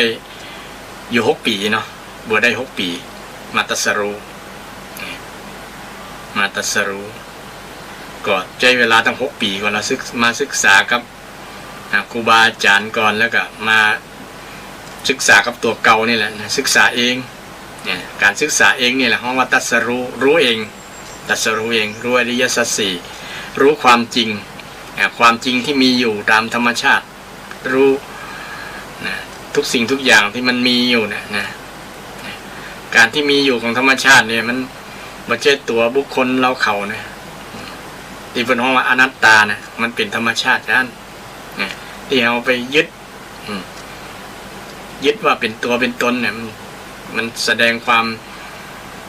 จิตใจที่มันเคยยึดมาถือยึดนะถือความเชื่อ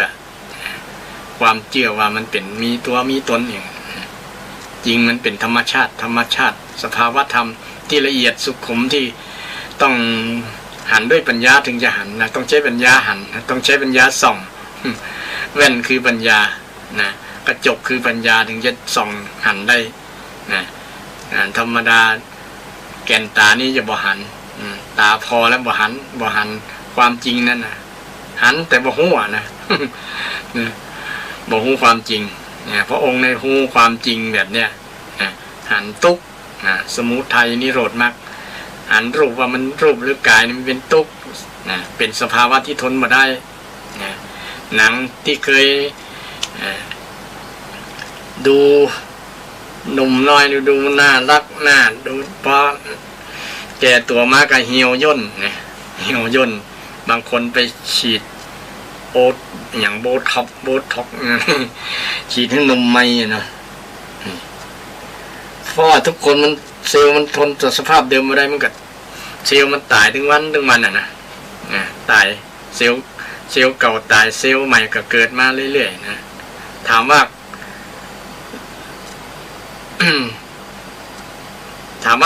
อันเก่ากับใหม่อันเดียวกันก็จะว่าอันเดียวกันก็ใช่อันใหม่ก็ใช่นะมันสืบต่อกันนะจนมาหันจากคนพิจารณาตามธรรมมันก็จะหันว่าอันนี้มันเป็นอันใหม่นะอันเก่ามันตายไปแล้วตายถึงวันเซลล์เก่าตายถึงวันนี่ที่มันตายเพราะว่าอย่างมันทนมาได้นะมันทนต่อสภาพเดิมมาได้นะมันทนต่อสภาพเดิมไม่ได้มันถึงตายนะมันมีวัฒนาการของการเจริญ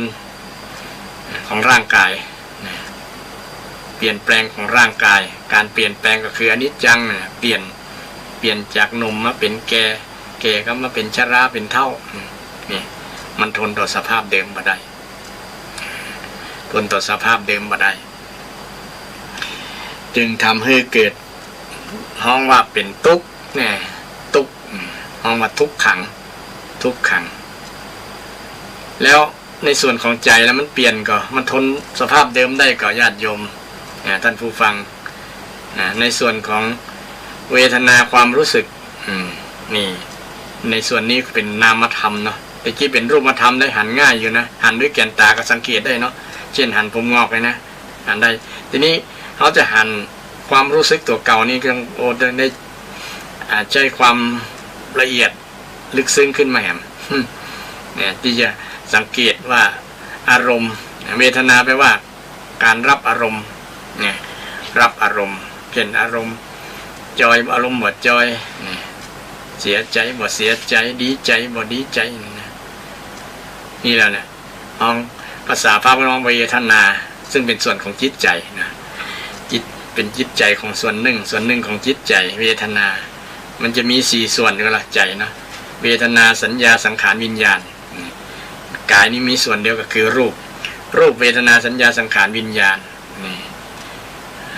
ขันธ์5นี่นะขันธ์5ส่วน5กองเป็นว่า5ขันธ์ภาษาพระ5ขันธ์กับ5กองในกองที่2นี่เป็นกองของ ส่วนของจิตใจคือเวทนาความรู้สึกแล้วความรู้สึกมันทนได้ไหมทนบางครั้งก็ในวินาทีแต่ละวินาทีมันเปลี่ยนอารมณ์ได้นะญาติโยมที่ว่าจิตใจนะมันเปลี่ยนเดี๋ยวก็ดีใจเดี๋ยวก็ห้องให้เดี๋ยวอย่างนั้นนั่นแหละมันทนต่อสภาพเดิมมาได้นะมันก็เปลี่ยนนะมันก็เปลี่ยนไปตามเหตุตามปัจจัยถ้ามีเหตุมีปัจจัยทำให้มันดีใจมันเสียใจเนี่ยมันก็เป็นตามนั้นหรือว่าบอดีใจเสียใจมันเป็นเวทนากลางๆเนี่ยนี่เวทนาในส่วนของจิตใจนะจิตใจในส่วนของเวทนามันทนต่อสภาพเดิมได้ไหมนี่ถ้ามันทนต่อสภาพเดิมได้มันก็บ่เป็นทุกข์นะมันบ่เป็นทุกข์แต่พุทธเจ้าหันความจริงว่าโอ้มันทนบ่ได้เนี่ยทนสภาพเดิมบ่ได้นี่ความรู้สึกเนี่ยยิ่งคนมาอู้ด่ามาว่าหรือว่านินทาหรือว่าสรรเสริญเนี่ยมันจะคนละอารมณ์เลยเนาะเกิดเวทนาคนละอารมณ์นิทธารมณ์อนิทธารมณ์เนี่ยนะอิทธารมณ์อนิทธารมณ์อารมณ์พอใจบ่พอใจชอบใจม่วนใจใจบดีอย่างนี้มันเป็นส่วนของเวทนาเป็นของเวทนาแต่คำว่าเวทนานี่ถ้าเป็นภาษาชาวบ้านแปลว่าสงสารนะเนาะยาวความหมายของภาษาพระไปศูนย์กับภาษาคนบ้านเนาะภาษาคนบ้านเวทนาแปลว่าสงสารนะเนาะจันทร์วังเวทนาแปลว่าสงสารแต่เวทนาภาษาพระนี่เป็นว่าความรู้สึกรับอารมณ์ความรู้สึกชอบบ่ชอบ นะหรือสึกโคตรนี่เป็นต้นนะแล้วแต่เหตุบางคนคือโคตรกับโคตรคือไข้หัวกับไข้หัวเนี่ยจะมีถามว่าอันที่ไข้หัวนี่มันเป็นส่วนของจิตใจเนี่ยจิตใจมันรับมานะรับมามันทนมาได้ก็เพราะว่ามันมีเหตุปัจจัยมากระทบไงเนี่ยทนมาได้ทุกรายแล้วญาติโยมขันธ์ห้าเนี่ยนะบอกว่าขันธ์ของไผ่ละญาติโยมนะเวทนาความรู้สึกอารมณ์เนี่ยนะเช่นเราได้ยินข่าวดูเฟซดูไลน์ต่างๆนี่ก็เริ่มมีอารมณ์แล้วเริ่มมีเวทนาแล้วภาษาพาเนาะเวทนารับอารมณ์รับอารมณ์ถ้าไลน์ที่ถูกใจนั่นก็ดีใจถ้าไลน์ด่าน้อยก็เสียใจนี่ไลน์บ่เปิงอกบ่เปิงใจนี่นะมันเกิดอารมณ์ได้ทั้งนั้นนะบางทีเกิดอารมณ์เครียดนี่ต่างๆอย่างเช่นบางครั้งมันใจเรื่อง เรื่องราวเกี่ยวกับเขาสักน้อยนะครับแต่เอาใจไปสนใจกับมันเนาะไปยุ่งกับมันเกิดอารมณ์ใจไปอยู่กับมันใจนี้เป็นเหตุเป็นปัจจัยไปสนใจเรื่องนั้นเรื่องที่เป็นเรื่องของคนอื่นทำให้เกิดอารมณ์บ่พอใจอารมณ์ต่างๆนั้นนะเกิดขึ้นเนี่ยเป็นความที่ห้องว่าสภาพทนต่อสภาพเดิมมาได้เป็นก็เลยห้องว่าเป็นทุกขังทุกขังนี่ความจริงเนี่ยเป็นความจริงโดยละเอียดลึกซึ้งญาติโยมพุทธเจ้าหันศรัทธาลองสังเกตอารมณ์ตัวเก่าเนี่ยลงสังเกตจิตใจตัวเก่านั่นแหละว่าช่วงนี้เอามีอารมณ์อย่างแต่อารมณ์ฉุนเฉียวอารมณ์เครียดอารมณ์บ่พอใจอารมณ์สบายใจอารมณ์จอยเป็นต้นเนาะสังเกตจิตใจตัวเก่าใครสังเกตหันก็ชื่อว่าหันอริยสัจตามพระพุทธเจ้าในส่วนต่อมาในส่วนของจิตใจส่วนที่สองก็คือสัญญาความจำได้หมายรู้เป็นว่า40ลืมหน้า50ลืมหลังความจำนี้ก็บ่ได้เป็นอมตะนะแค่วันนี้ลองสำรวจตรวจตราดูนะสำรวจตรวจตราดูว่าเฮาไปเนี่ยอย่างพ่องไปอู้อย่างพ่องนะไปคิดอย่างพ่องจำบ่ได้แน่นอนญาติโยมนะที่จำบ่ได้ว่ามันเป็นสภาวะที่ทนต่อกันที่จะไปจำมันบ่ได้นะมีอย่างหนึ่งที่จะอำนวยต่อความจำดีก็คือการย้ำบ่อยๆนะการทำบ่อยๆยังบ่อยๆนะมันจะย้ำการกระทำย้ำคำอู้ย้ำความคิดแล้วก็มันระลึกนะสมมติว่าสติเนี่ยเจริญสติบ่อยๆเนี่ยมันจะจำได้ดีเจริญสติทำบ่อยๆเช่นสวดมนต์บ่อยๆยังบ่อยๆเนี่ยทั้งนั้นถึงกระนั้นก็ตามมันอาจจะลืมไปบางครั้งนะลืมไปบางครั้งถึงจะสวดมนต์เป็นประจำก็ยังบางครั้งจะลืมอยู่เนี่ยแต่มันขาดสตินะสติจะทำให้ดึงความจำมาถึงกระนั้นมันก็ยังบ่มั่นคงยังทนต่อสภาพเดิมบ่ได้นะทนต่อสภาพเดิมที่เขาเคยจำครั้งแรกนะบ่ได้แน่นอนนะยกเว้นที่ผู้บรรลุพระอรหันต์แล้วนะที่จะมีความจำอันเลิศนะสามารถที่จะระลึกนึกถึงนะระลึกนึกถึงอดีตชาติได้อย่างได้นี่ในส่วนของความจำมันก็เป็นสภาวะที่ทนต่อสภาวะเดิมมาได้ในส่วนของจิตใจนะสัญญาเนี่ยที่เขากรรมนี้ไปใจกับการทำนิติกรรมต่างๆสัญญากู้เงินสัญญาเช่าสัญญาซื้อขายสัญญานั้นสัญญานี้เนาะเนี่ยก็คือเป็นความจำที่มีระหว่างคู่ทำสัญญากันทำนิติกรรมต่อกันตามกฎหมายนี่ได้นำไปใช้ส่วนนี้คือบางอันมันจะลืมแต่พอเขียนเป็นลายลักษณ์อักษรว่าเคยสัญญากันว่าจะได้อู้กันว่าจะได้นะประมาณนั้นเป็นทำลักษณะเป็น การทำลายลักษณ์อักษรมีพยานตลอดนะขนาดบางครั้งเป็นพยานแล้วก็ยังลืมนะ ลืมความลืมเนี่ยมันเป็นอนิจจัง แล้วก็ไปเป็นทุกขังโดยมันทนต่อที่สิ่งจะจำเหมือนบ่ได้นะจำให้แน่นมั่นคงบ่ได้นี่ในส่วนของสัญญารูปเวทนาสัญญาสังขารนี่สังขารในที่นี้ก็คือความคิดเนี่ยคิดเขาจะห้ามความคิดนี่มันอยู่อย่างเก่าก็บ่ได้นะนี่มันห้ามบ่ได้นะมันแล้วจะคิดเหมือนเดิมก็บ่ได้มันทนต่อสภาพมันเกิดดับนี่มันเป็นสภาวะเป็นเพื่อนห้องทุกขังเช่นเดียวกันทุกขังบางครั้งคิดอย่างต่างๆนานาแล้วก็ทำให้เป็นตุกเห็นต่างหากตัวตรงเลยล่ะการคิดเลื่อยเปื่อยคิดปรุงแต่งนี่นะการคิดภาษาพระพุทธว่าปรุงแต่งคำว่าปรุงแต่งนึกถึงการทำกับข้าวแต่งกับข้าวกับป่านะปรุงอาหารเนี่ยนะความคิดของเรากับปรุงถูกปรุงเช่นเดียวกันมีเรื่องอันนั้นมีเรื่องอันนี้มาผสมผสานนะทำร่วมเนี่ยจริงๆคำว่าสังขารแปลว่าทำร่วมนะการกระทำร่วมของจิตใจการกระทำร่วมของการอู้กันจาก็เป็นการกระทำร่วมอย่างหนึ่งเป็นเหตุเป็นปัจจัยนะกายสังขารกับการกระทำร่วมทางกายนี่สังขารแปลว่าการกระทำร่วมการกระทำพร้อมเนี่ยทีนี้ในที่นี้อู้ถึงการทำพร้อมของจิตใจเนี่ยบอกเกี่ยวกับเรื่องของกายสังขารวจีสังขารนะสังขารนี่ในส่วนของจิตใจเนี่ยส่วนของจิตใจคือเป็นการคิดต่างๆปรุงแต่งนะคิดอย่างคนเฮาพูดว่าอยู่คนเดียวระวังความคิดแม้แต่อยู่หลายคนก็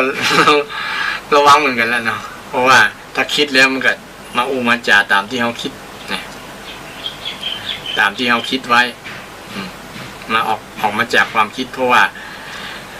จิตใจนี่มันเป็นสิ่งละเอียดอ่อนมันเร็วมากนะมันบางครั้งเนี่ยมันอยู่ในสภาวะที่เราไปบังคับมันบ่ได้นะมันเป็นอนัตตาด้วยนะบังคับมันบ่ได้นะอนัตตาคือสภาวะที่มันเป็นมองว่าไม่ใช่สิ่งที่อยู่ในอำนาจบังคับนะได้นะบังคับบัญชาบ่ได้นะบังคับบัญชาอย่าคิดเน้อนะอย่านั้นคิดมันตึงห้ามบ่ได้นะมันตึงห้ามบ่ได้มันเป็นอนัตตาไงมันห้ามบ่ได้นะถ้าเฮาเป็นเจ้าของจิตเจ้าของใจจริงๆมันตึงห้ามได้นะอย่าคิดนั่นอย่าคิดนี่นะแต่สิ่งที่มันจะมีเบรกได้ก็คือสติไงนี่เพิ่นถึงเอาธรรมะมาเบรกห้ามนะห้ามมันได้แต่ใจจริงๆสภาพธรรม ที่เป็นจิตใจจริงๆเนี่ย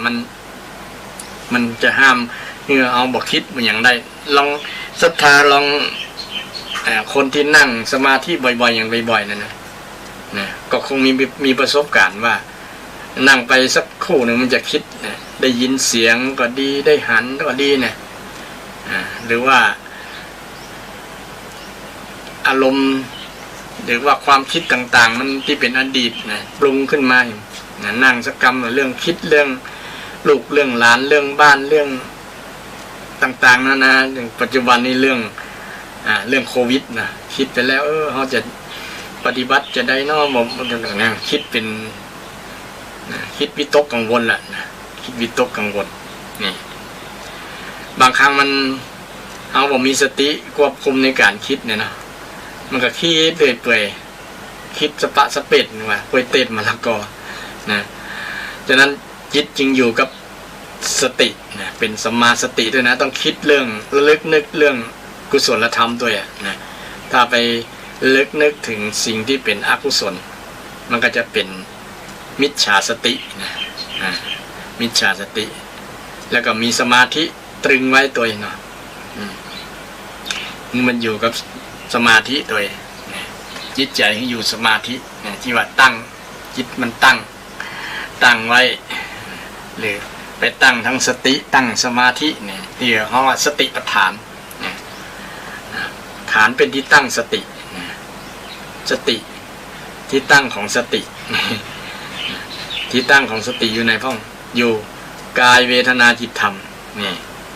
กายก็คือรูปที่อธิบายว่าที่กี้นะกายรูปเวทนาจริงกายเวทนากายตัวนี้อาจจะมีความหมายกว้างขวางกว่ารูปเพราะว่ารูปมันแคบกว่ากายแปลว่าศูนย์รวมต่างๆนะแค่ลมหายใจก็เป็นกายอย่างหนึ่งเช่นเดียวกันที่อธิบายเกี่ยวกับเรื่องธรรมะธรรมชาตินะเกี่ยวกับสิ่งที่จะทำให้จิตมันตั้งนะกายเวทนาเวทนาก็อยู่ในส่วนของจิตใจเวทนาเอาสติไปตั้งอยู่ที่เวทนาไประลึกนึกถึงเวทนาจิตนึกถึงเรื่องจิตใจจิตใจเวทนาจิตธรรมธรรมารมณ์เรื่องกับนิวรณ์ห้าท่านผู้ฟังที่ปฏิบัติธรรมบ่อยๆคงจะทราบดีว่านิวรณ์ห้ามีอย่างท่องนี่ซึ่งก็เป็นความจริงเป็นความจริงที่ประเสริฐที่พระเจ้าได้ตรัสรู้เองเกี่ยวกับความจริงอันประเสริฐ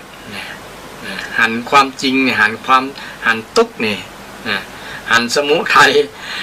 หันนิโรธหันมรรคหันความจริงหันเห็นอริยสัจสี่เป็นมงคลอย่างหนึ่งเนี่ยเห็นอริยสัจสี่ซึ่งเป็น ธรรมะที่เป็นหลักในการปฏิบัติธรรมเป็นวิถีของชาวพุทธวิถีพุทธโดยวิถีพุทธวิถีธรรมที่ชาวพุทธทั้งหลายน้อมนำไปประพฤติปฏิบัติเกิดประโยชน์เวลาเรามีความทุกข์มีปัญหาต่างๆเนี่ยก็รักอริยสัจสี่นี่ละญาติโยมอริยสัจสี่นี่ก็มองแบบอริยสัจสี่คิดแบบอริยสัจสี่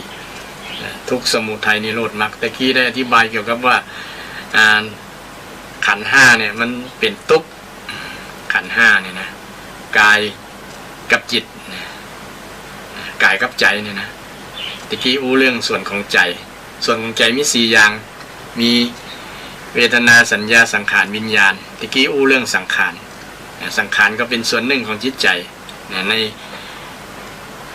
ในขันธ์ห้าในขันธ์ห้าจึงเป็นการคิดปรุงแต่งอย่างที่ได้กล่าวตะกี้ว่านึกถึงการปรุงอาหารการแปลงกับข้าวกับปลาปรุงอาหารคิดของคนเราก็เอาเรื่องนั้นเรื่องนี้มาใส่เหมือนกับแม่ครัวเอาเครื่องเทศเครื่องนั้นมาแปลงกับข้าวเนาะไข่เค็มไข่หวานไข่ยังก็ต้องเอาเครื่องปรุงมาใส่ให้มันนั่นจิตใจก็เหมือนกันมันมีสิ่งที่มาทำให้จิตใจมันปรุงมันแต่งขึ้นแต่งเป็นเรื่องเป็นราวคิดเป็นเรื่องเป็นราวคิดเรื่องนั้นเรื่องนี้คิดเรื่องอดีตเรื่องอนาคต คิดวิตกกังวลต่างๆเนี่ยสิ่งที่คิดเราเนี่ยเป็นภาวะสภาพของจิตใจและคิดแล้วมันเป็นสภาพที่บังคับทนอยู่ต่อสภาพเดิมมาได้คนจะคิดเรื่องเดียวตลอดทั้ง24 ชั่วโมงกับหัวใจนะมันก็ต้องคิดเรื่องใหม่ต้องคิดเรื่องใหม่บางครั้งในนาทีนึงอาจจะคิดหลายเรื่อง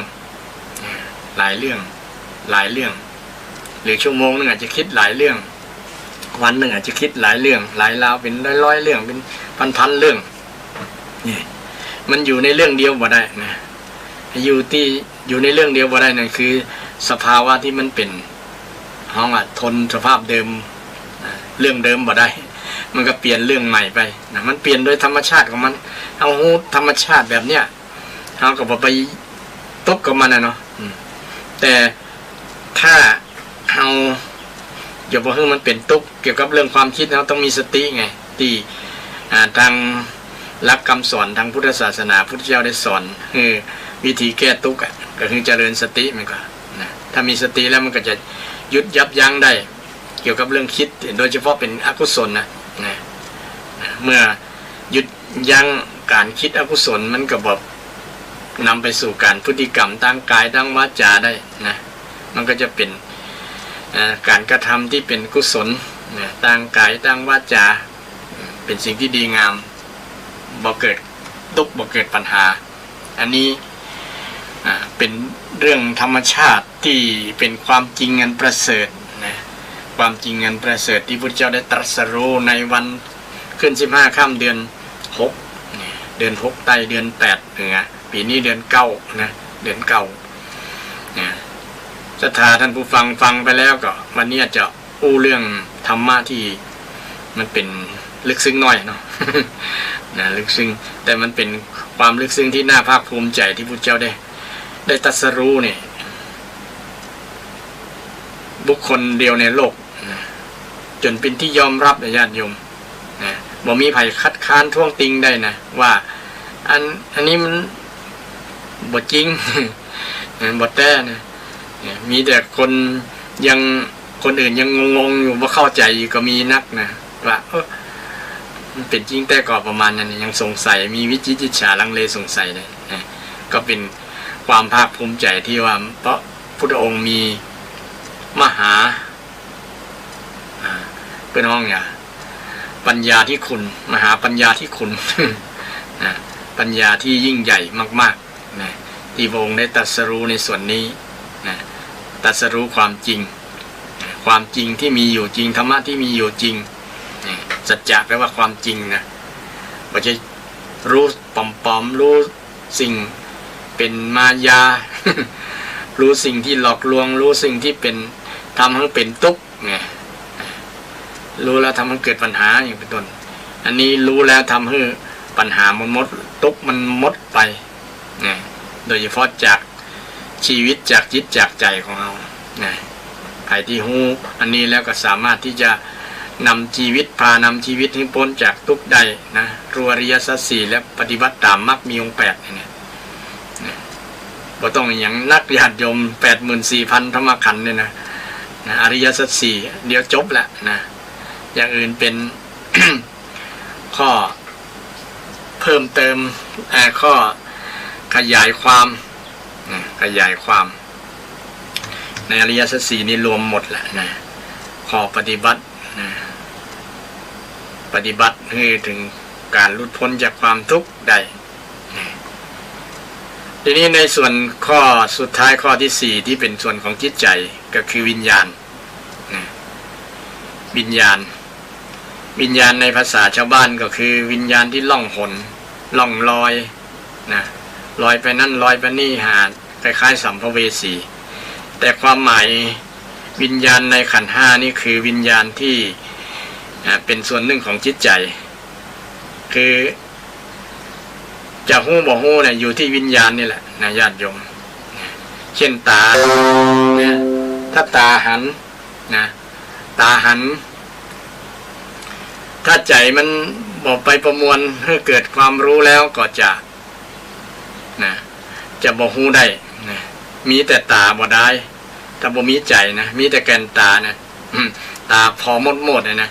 ถ้าใจบ่รู้นะ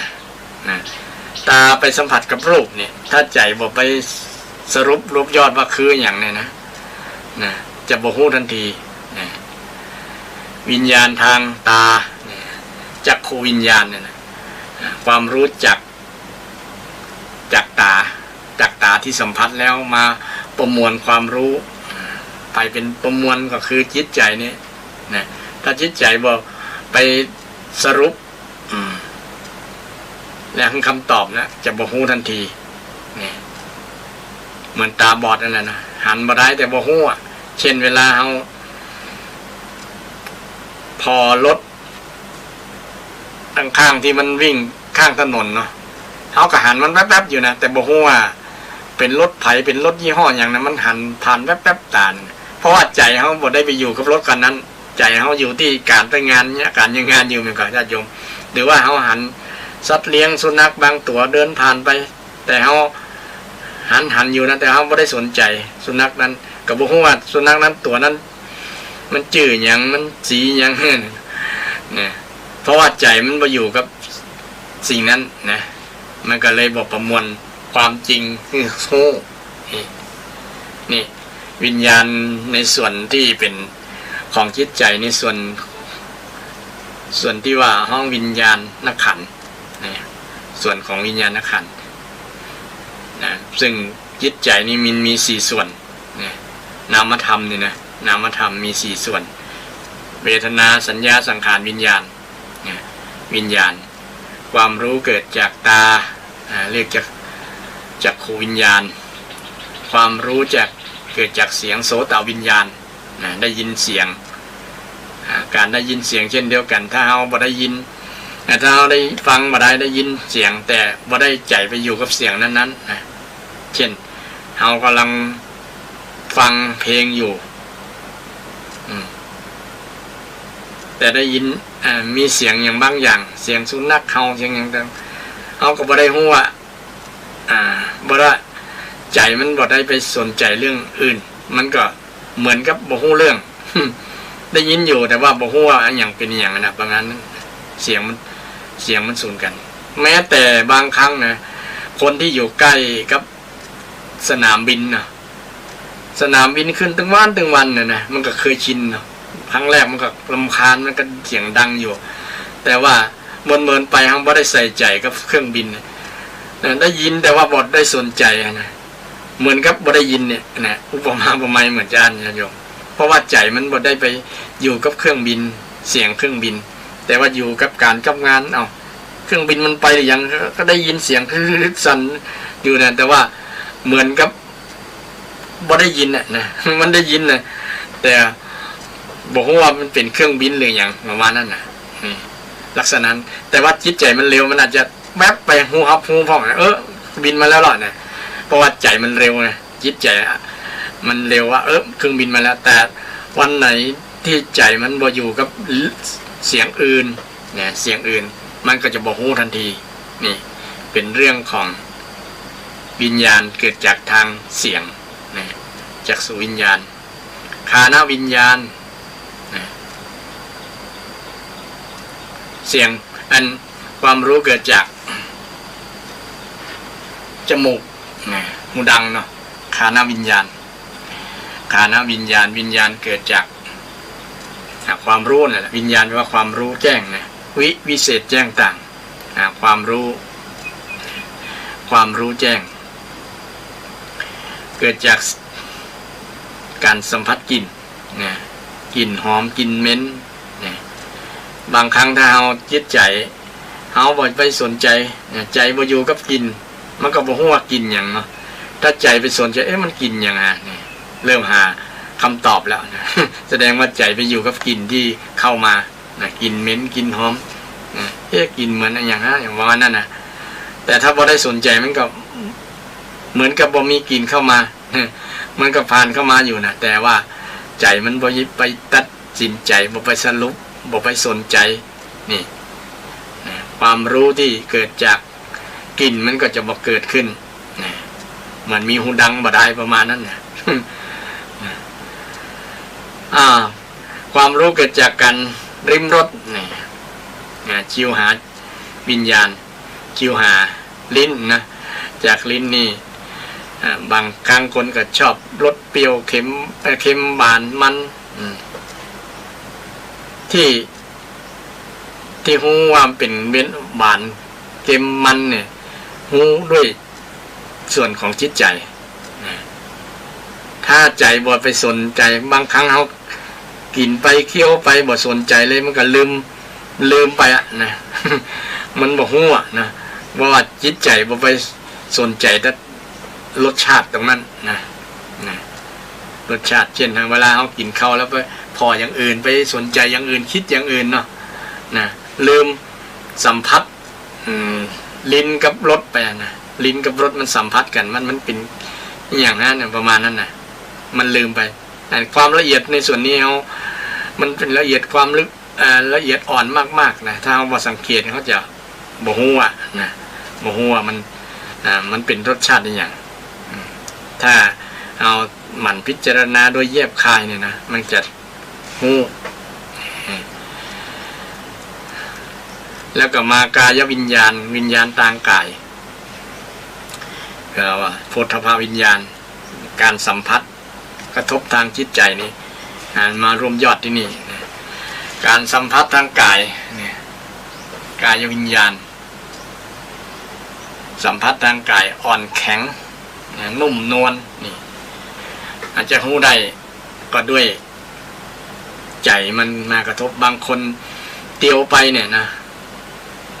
ไปย่ำเล็กย่ำอย่างต่อเมื่อมัน อย่างมันจนว่ามันเจ็บอะไรอย่างเราจากถึงมันจะหู้นะ ช่วงที่บทได้สนใจมันบอกหู้ว่ามันเจ็บมันอย่างไรนะมันเจ็บคงจะเคยมีประสบการณ์อยู่ศรัทธาญาติโยมบางครั้งเนี่ยเอาไปทำงานถูกเครื่องถูกอย่างเกิดอุบัติเหตุเกี่ยวกับร่างกายบางครั้งมาพอแล้วเลือดออกอย่างเนี่ยพอใจมาสนใจก็ทำเลยปวดเลยทีนี้แต่ก่อนมาปวดนะพอมาหาเลือดมันเจ็บแล้วเนี่ยแสดงว่าใจมันรับรู้ถึงจะได้เกิดการกระทบว่ามันอ่อนแข็งมันเจ็บมันปวดจะได้เนี่ยที่เราได้สัมผัสว่ามันเจ็บมันปวดอยู่นี่มันอยู่ที่ใจนะถ้าใจว่าบ่เจ็บบ่ยังมัน มันจะบ่รับรู้ในส่วนนั้นบ่รับรู้ในส่วนนั้นฉะนั้นมันเป็นจึงเรื่องสิ่งเหล่านี้นะเรื่องของจิตใจมันเป็นเรื่องละเอียดอ่อนมากๆศรัทธาญาติโยมเรื่องละเอียดอ่อนมากๆซึ่งทำให้เฮาเนี่ยเกิดความภาคภูมิใจที่พระพุทธเจ้าเนี่ยเป็นบุคคลที่สามารถนำธรรมะคำสอนของพระพุทธเจ้าเนี่ยมาสอนละเอียดลึกซึ้งโดยเฉพาะอันเนี้ยจะมาเกี่ยวกับเรื่องแค่เรื่องอริยสัจสี่ข้อต้นคือความทุกข์นี่ทุกขังเนี่ยนะทุกขังขันธ์ห้าเป็นทุกข์เนี่ยนะขันธ์ห้าเป็นทุกข์เพราะว่ารวบยอดแล้วขันธ์ห้าเป็นตัวทุกข์นี่ขันธ์ห้าเป็นตัวทุกข์และความยึดมั่นเป็นตัวทุกข์ยึดมั่นในขันธ์ห้าความยึดมั่นในขันธ์ห้าเป็นตัวทุกข์ตัวทุกข์ฉะนั้นเมื่อเราได้พิจารณาความละเอียดอ่อนลึกซึ้งธรรมะของพระพุทธเจ้าเนี่ยเราลองไปพิจารณาดีๆแล้วก็จะหันปัญหาหันสภาวะความเป็นจริงหันความจริงอันประเสริฐที่เราบ่ต้องไปศึกษาไปเสียสตังค์เสียค่าเทอมพระพุทธเจ้าบ่ได้เสียค่าเทอมนี้พระองค์ทรงตรัสรู้เองตรัสรู้เองรู้เองโดยพระองค์ไม่มีครูบาอาจารย์ทีนี้เขาเป็นลูกศิษย์ของพระพุทธเจ้าเขาก็พิจารณาตัวพระองค์คำสอนที่พระองค์ได้สอนไว้จะได้นำมาแก้ปัญหาของทุกคนของเราทุกคนว่าเรามีปัญหาอย่างต่างๆเราสามารถนำหลักอริยสัจสี่ไปแก้ปัญหาได้นะบรรดาทุกทั้งหลายเนี่ยมันมีเหตุมีปัจจัยเป็นว่ามีเหตุมีปัจจัยเหตุปัจจัยนั้นในหลักอริยสัจสี่กล่าวว่าสมุทัยนะสมุทัยเป็นเหตุเป็นปัจจัยทำให้เกิดทุกข์เนี่ยคือความอยากเนี่ยความอยากก็คือเรื่องใจนะใจมันอยากนะแต่ทำให้เป็นทุกข์อยากในที่นี้อยากในสิ่งที่เป็นอกุศลแต่อยากเป็น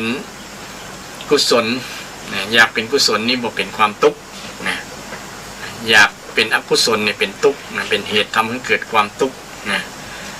เป็นทำให้เกิดคนอื่นทุกข์ตัวนะเป็นปัญหาเป็นกระทบนะถ้าอยากที่เป็นฉันทะเนี่ยนะ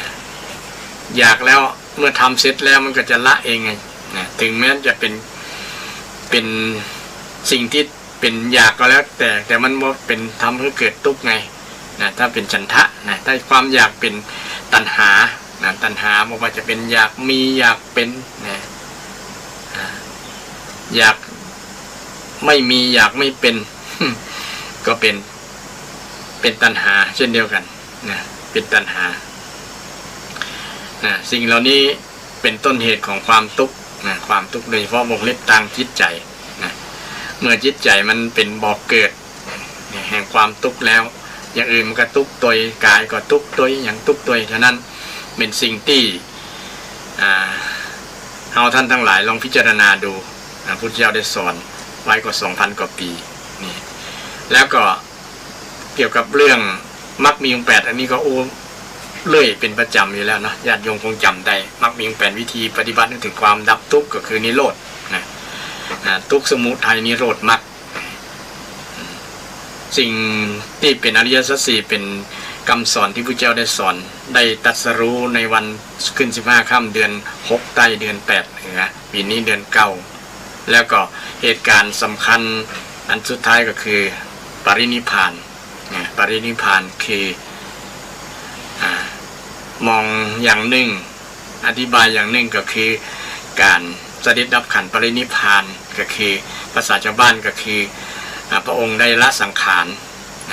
ภาษาชาวบ้านก็คือตายนั่นนะเนาะแต่ว่าเสด็จดับขันธ์ปรินิพพานคือพระองค์ตายอย่างสมเกียรติอย่างสมเกียรติอย่างเป็นต้นแบบของทุกคนแต่อธิบายอย่างหนึ่งก็คือเป้าหมายของชีวิตนิพพานนะนิพพานเมื่อคนเกิดมามีนะก็มีเป้าหมายชีวิตแหละอย่างที่ได้ตั้งปณิธานที่พระองค์ได้ตั้งปณิธานได้ว่าเป้าหมายชีวิตก็คือนิพพานนิพพานแปลว่าดับกิเลสดับกิเลสดับกิเลสถ้าคนเราเกิดมาแล้วสามารถดับกิเลสได้คนนั้นก็พ้นจากทุกข์ก็ถือว่าเกิดมาสมบูรณ์แบบแล้วนะ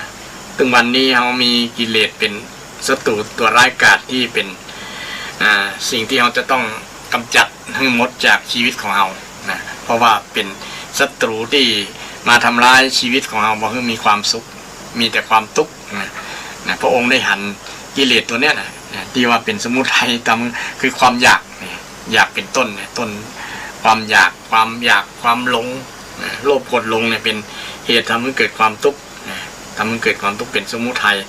ทำให้ ชีวิตเราหมดอิสรภาพเป็นทาสของกิเลส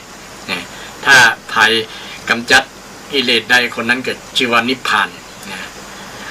แต่พระองค์ใช้คำว่าปริแปลว่ารอบดับรอบเลยดับรอบในที่นี้คือเสด็จดับขันธ์คือกิเลสก็ดับกิเลสก็ดับกิเลสก็ตายสังขารร่างกายขันธ์5ก็ดับตัวนี่ปรินิพพานเสด็จดับขันธ์ปรินิพพานคือพระองค์เสด็จดับขันธ์ปรินิพพานในวันขึ้น15 ค่ำเดือน6ใต้เดือน8เหนือซึ่งเป็นวันที่ชาวพุทธเสียอกเสียใจห้องให้กันหลายวันทีเดียวเป็นเดือนเป็นเดือนที่เสียดายบุคคลที่เป็นศาสดาเอกของโลกที่ต้องมาละสังขารซึ่ง ก็เป็นประวัติของพระพุทธเจ้าที่เกิดขึ้นในวันคล้ายวันขึ้น15 ค่ำเดือน6ใต้เดือน8เหนือซึ่งเป็นวันที่เราจะต้องระลึกนึกถึงและก็ต้องบูชาการบูชาก็มี2อย่างบูชาด้วยดอกไม้ธูปเทียนได้สิ่งของด้วยอามิสบูชาแต่การบูชาที่จะทำให้เกิดผลประโยชน์ก็คือการปฏิบัติบูชาด้วยการน้อมรับธรรมะคำสอนของพระสัมมาสัมพุทธเจ้าคือพระธรรมคำสอนที่เป็นความจริงอันประเสริฐอริยสัจสี่เนี่ยจะเป็นประโยชน์กับตัวเฮาประโยชน์กับพุทธศาสนาและที่สุดที่สำคัญที่สุดก็คือพ้นจากทุกข์พ้นจากทุกข์เป็นเป้าหมายชีวิตของชาวพุทธในวันนี้อาตมาภาพได้ใช้เวลาได้บรรยายธรรมมาก็ถึงเวลาสุดท้ายก็จะขอนำรายการจากศรัทธาญาติโยมท่านผู้ฟังทั้งหลายไปวันนี้ไม่ได้เปิดสายเพราะว่าอธิบายเกี่ยวกับธรรมะของพระเจ้า มาจนหมดเวลาวันหน้านะพุธหน้าปะกันใหม่เนาะพุธหน้าก็วันนี้ก็นำรายการจากศรัทธาท่านผู้ฟังทั้งหลายทุกท่านทุกคนไปก่อนขอเจริญพร ศรัทธาท่านผู้ฟังทั้งหลายมีความสุขความเจริญสุขภาพแข็งแรงปราศจากทุกโศกโรคภัยมีความสุขกายสบายใจเจริญไปด้วยอายุวรรณะสุขภระทุกท่านทุกคนเทินเจริญพร